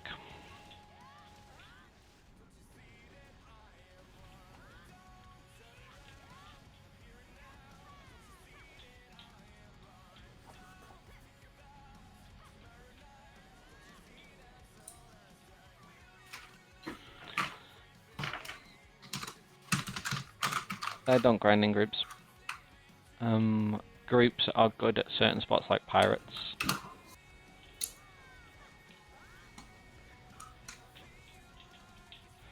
Oh, you're a ranger. Or are you? What are you?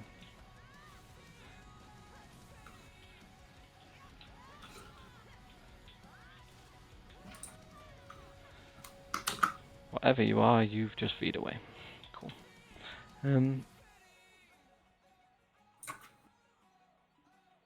Ooh, yeah, I forgot Zarka timing's switched, hasn't it? Which will change the... Oh, hi.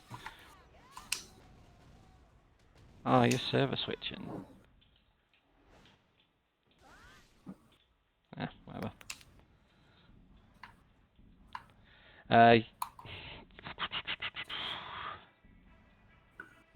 It should be after Zarka. I haven't been on Discord much today, so I'm not sure to be fair, but should be after Zarka.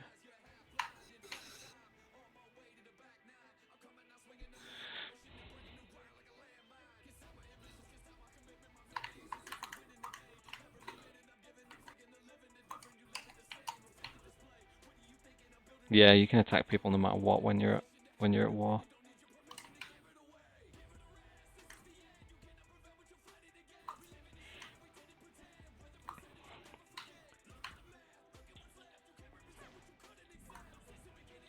War never changes. Well, it does.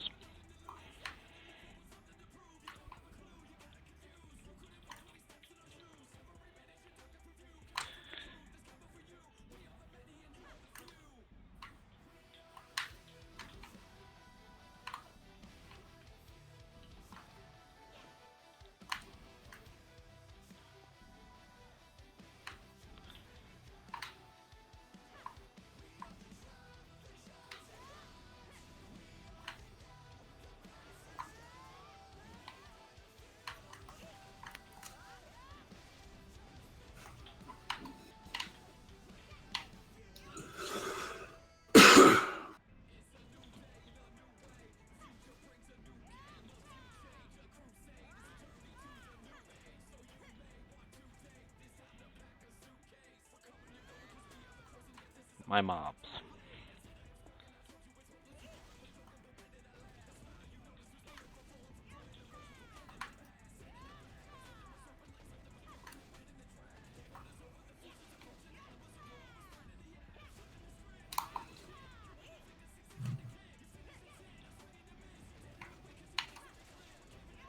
I'm pretty much just looking at Twitch chat at the minute because I'm going to be taking a break soon, I think.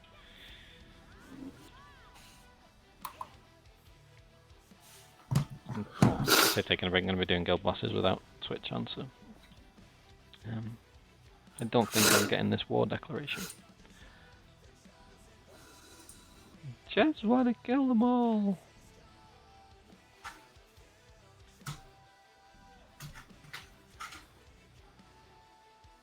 Oh, we might have. I'm not sure if I missed it or not.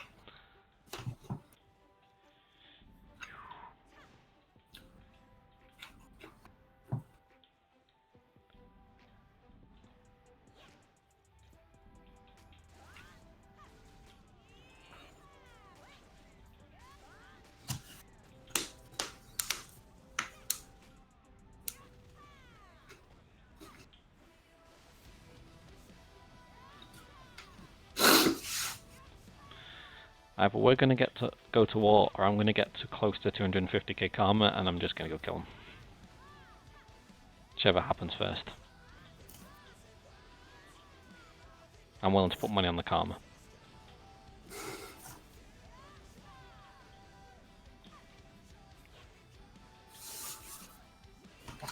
The only problem is I'm pretty sure they're boosting somebody that's around level 50, so I'll just get punished heavily for it.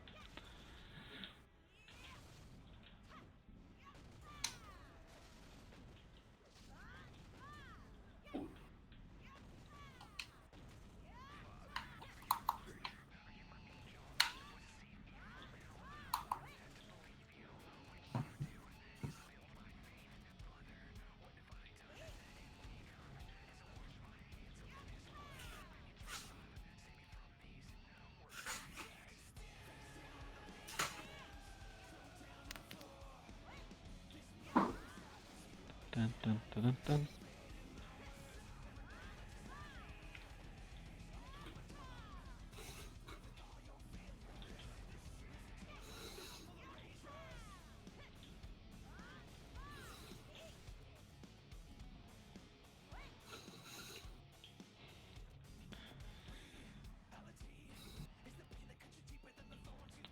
Laura's been at work all day, and it's 9 o'clock nearly. Oh, half 8 nearly. It's a long ass day. Yeah. From 8 o'clock this morning. Got an inspection tomorrow, so found out today that there's going to be an Ofsted inspection, which would be shit on normal times if you hadn't just told a bunch of your staff that they're being made redundant. Ouch. So then the day after. So they're not willing to play ball, which means that they're all literally working until bang on the time they finish and then going home, leaving like 3 of them to get the school ready for the most important inspection they'll have in 3 years. Oh dear. That right there is banding Bad together. Way to go, team. You can't really blame people being made redundant though, can you? You can. They're like being made redundant because the school is in a bad spot and needs to make savings, fair enough, but like then to actively go out of your way to make life harder for people. These people have worked together for like 10, 15 years. Like there's no loyalty here. I find it quite scummy, to be fair, to literally have one of them turn around and say, well, we're going to get our revenge this way. Told her straight away because the woman made the mistake of saying it's Laura. Oh, and you're doing your job wrong then, because I'd have had her straight in a meeting immediately. I'm like, you think you're getting redundancy pay? Yeah, you can still dismiss somebody. Exactly. Yeah. So I'd have been like, you think you're getting redundancy pay if you're telling me that you're actively trying to sabotage an investigation into the school? Like, see you later. It'd be a difficult argument to have, that one, to be fair. You'd think so, wouldn't you? Yeah. if she hadn't said it to the assistant head teacher. No, I mean like just sort of like proving any wrongdoing. Yes, Because, like- there is that, the actual proving any wrongdoing. But, well, it's quite easy to be fair. If she sabotages it by talking to the Ofsted inspector and saying negative things, it's pretty easily proven. Yeah, that's different. That is. Yeah, I feel sorry for her. Like, it's only a small school, and I don't think any of them have massive business experience To be or. fair though, if the Ofsted inspectors come across that attitude, then it might They'll work in their understand. favour because Yeah. they can basically be saying, look, you know, you This can is see what we're that working people- with. Yeah, these people are made redundant and they're deliberately sabotaging us, so they might like take a sympathetic eye. Yeah, they probably will. To be fair, I don't see it going down as bad as they think it will.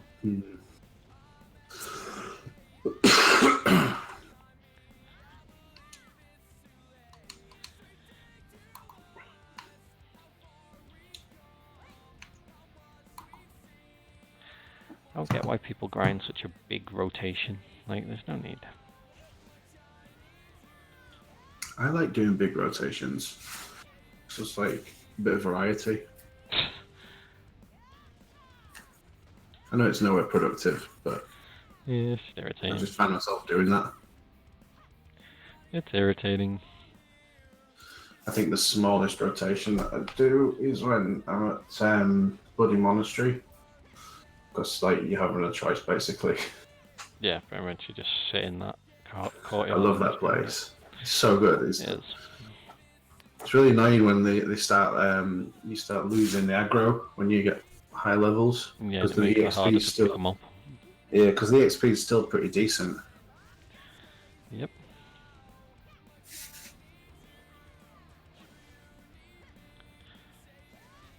I've only done 20% today, but it's not bad. I mean, I haven't been on all day like I wanted because I had to drive and pick up pens and shit for a school. And we had the baby scan. Baby scan. Oh yeah, I forgot you was going for a baby scan. Yeah, man. Was it 20 week? Was it something? 20 week. Everything Yeah. was perfect, except for Oh, good. a little fucker takes after me. Whenever she was trying to get like measurements or look at a certain point, he'd like put his hands over his face or he'd turn over and look the other way, and it's just, oh my god. Just sit the fuck still. Yeah. So it was funny because like when we got the picture taken at the end and stuff, and we like the final pose that she got him in, he had his left arm behind his head, his right arm on his mouth, both of his legs crossed, and his knees bent.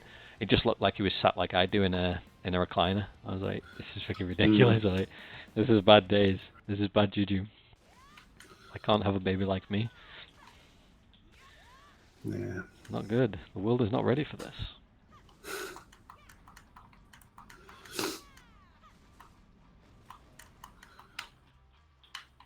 You plan on doing a 3D one? Yeah, we're probably gonna. Or the 4D one. We're probably gonna get that. That's what I mean. Why not? Like, Don't leave it too late in the pregnancy. why? That's what it gets to the stage where the baby's like too